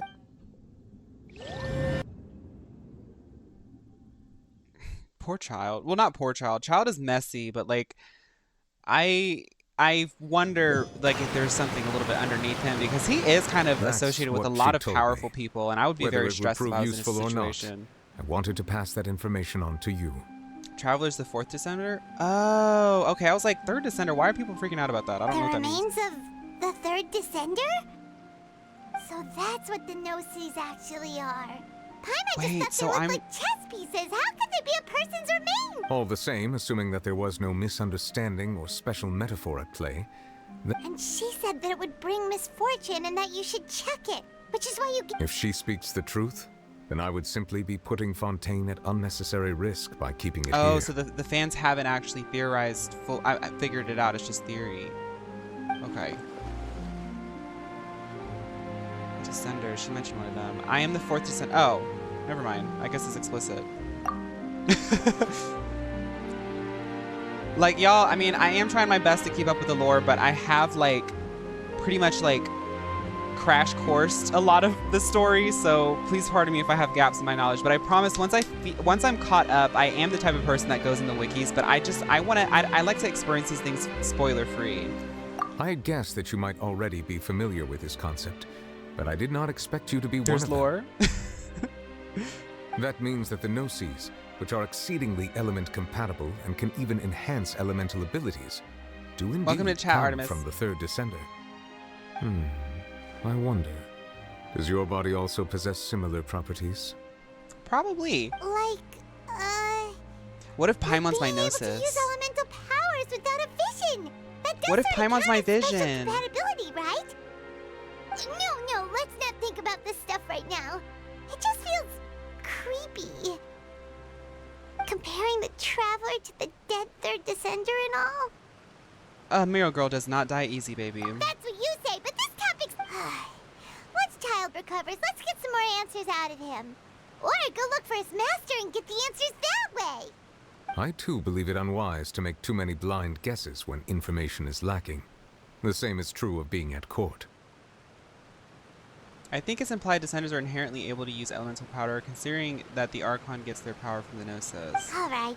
Whatever the case, it seems like the crisis here in Fontaine's over. Okay.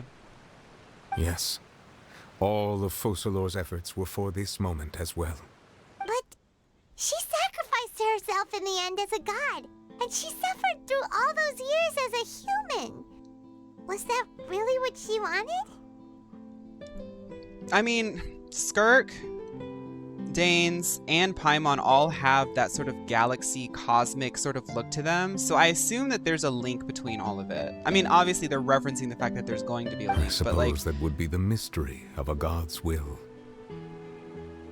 I suspect not.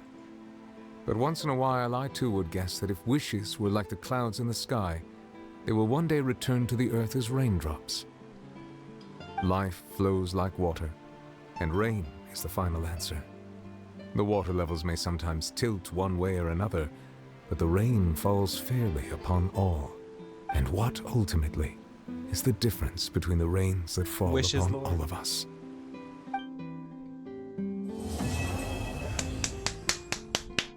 That was storytelling, baby. That was storytelling. Storytelling! Bravo! So let me just talk quickly. I'm not gonna go on and on about this because I am genuinely a little bit tired and I have to eat something. I have to get this makeup off my face. But for the people who want to know, what are the plans with this? I plan on continuing streaming Genshin for the event, obviously. I want to get everyone their rewards. I also want to get my rewards. I also want to say to you guys, this is now the second Genshin stream where I was the top streamed person while I was live. I do not take that lightly. Let me go to someplace a little bit more quiet because I don't want to distract myself with all that water. Hey, girly. Hold still.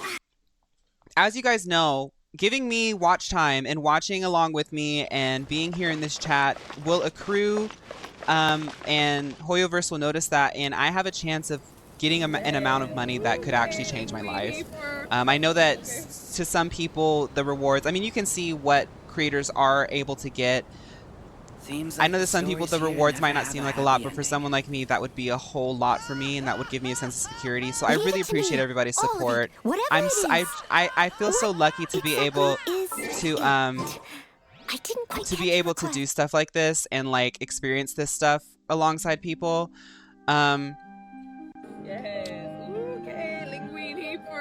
What else do I want to say? Oh, and people are asking about character quests and stuff like that. I'm going to do Furina's character quest, and apparently there's an interlude too, so those are going to be the story things that I'm going to hit. And I think after that I should probably be like fully caught up on the narrative, and then in my free time I'm obviously going to be doing character stuff because I do want to find a way to do maybe an analysis or a spotlight or commentary on each of the characters as I learn them.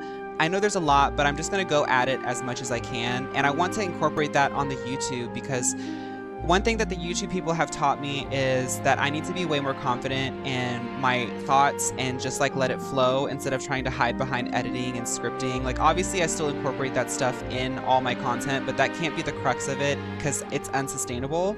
So I want to like try that out. Like right now in my free time, I've been getting through the Shenyun story. We're going to be doing Furina's story on the stream, but those are the ideas for the content going further with Genshin.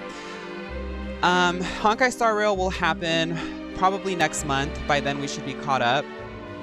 In terms of this story, I obviously really liked it. I mean, I was commenting on it throughout, but this is like legitimately one of the best video game stories I think that I've gotten the chance to experience. And I might be biased because I got to experience it with over 100 other people, and I have a very lovely, intelligent, and like irreverent chat, so I get a lot of really great commentary too, and it just scratches so many parts of my brain. So I really enjoyed this story. It was really relatable in a lot of weird ways, but it also served high fantasy in the ways that the girls like. I don't know, in the moment I feel like I kind of gave what I was thinking. In all, I think the thing to take from this story is like, I think the thing that like really resonated with me is like, y'all hear me talk a lot about like showing up for something, like having faith in yourself. In a way, like that was kind of like Furina's big thing, is having faith in the fact that she's going the right way. And I also just like Damsel's saying, 200 plus viewers, like I try not to be emotional and sappy about it because I know that we're like having fun and like that's the point of the stream, but I've been working on trying to be a content creator, trying to create a foundation off of my creativity for like 10 years. When I turned 18, I went to go do musical theater. It didn't work. I tried music. It didn't work. I tried so many things and it did not work. And like I've been doing content creation and like getting back into gaming. Like 10 years ago I tried to do a gaming channel too, but I've gotten back into gaming, and 200 people watching me is so big, and that's like the biggest accomplishment. So thank you all so much for that. Anyway, enough of that. I want to do a video talking about maybe Fontaine, but I don't feel like I can really fully comment on the full story until I get Furina's storyline and her perspective. So, I think that's it for today. Thank you guys for showing up for this unscheduled stream. Oh, it was scheduled, but it was like out of the ordinary. I deserve double and a paycheck. Let's manifest that paycheck. I mean, the way this event's going so far, I might be able to get a paycheck. So, hey,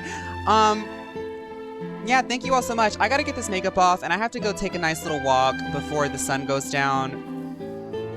Yeah, going from 10 to 200. Yeah, those of you who've been here since I used to have 10 viewers. Would you like some tea? I'll brew you some. Here, let me go ahead and just... 1 cube or 2. Let's go ahead and get that out. I made a video, I posted a video of like that song that I made that I was really proud of, that I made like a couple years ago, but I was really honest when I was saying in that description that I think creative people, the lesson that I've learned is that if you're creative, even when you feel like it doesn't pay off, it does. I've been messing around in Photoshop and video editing, streaming, like layouts and things like this. All this stuff I made myself. But it's because like since I was a kid, I've always been interested in this kind of stuff. I've loved video games. I've loved anime and fantasy. I've loved making graphics and all this kind of stuff. I've never been trained in it. I never took a class on it. And it's like, I feel like it's paying off now. Like I've had real conversations with my family and with my boyfriend and things, and I've sat down and I said, I think that I can really make this something. Like, I'm really at a point now where I'm like, I think that this can turn into something, and I think that I think that I can actually like think about building this to be like a real career. And it's, I just want to be honest about that. I really appreciate it. Like, this is so cool. So we're going to keep playing Genshin Friday and Saturday. Tomorrow is Girly Pop Lock, so I hope to see you guys there. And I think that's it. Thank you guys so much. You guys are all being very nice. Thank you, thank you, thank you. So for the people who are new here, who don't know how we vibe, we have our little theme that we play. Normally, we're not used to hearing it on a Tuesday. I think all of us are going to be a little bit weirded out hearing this on a Tuesday. But we do, I forget why. I think we were just playing Sneaker Night one night, and we were like, this song is kind of iconic.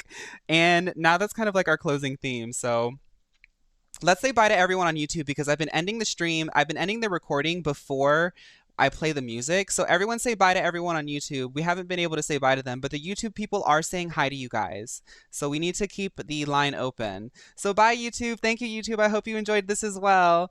Bye. Okay, so let's stop recording.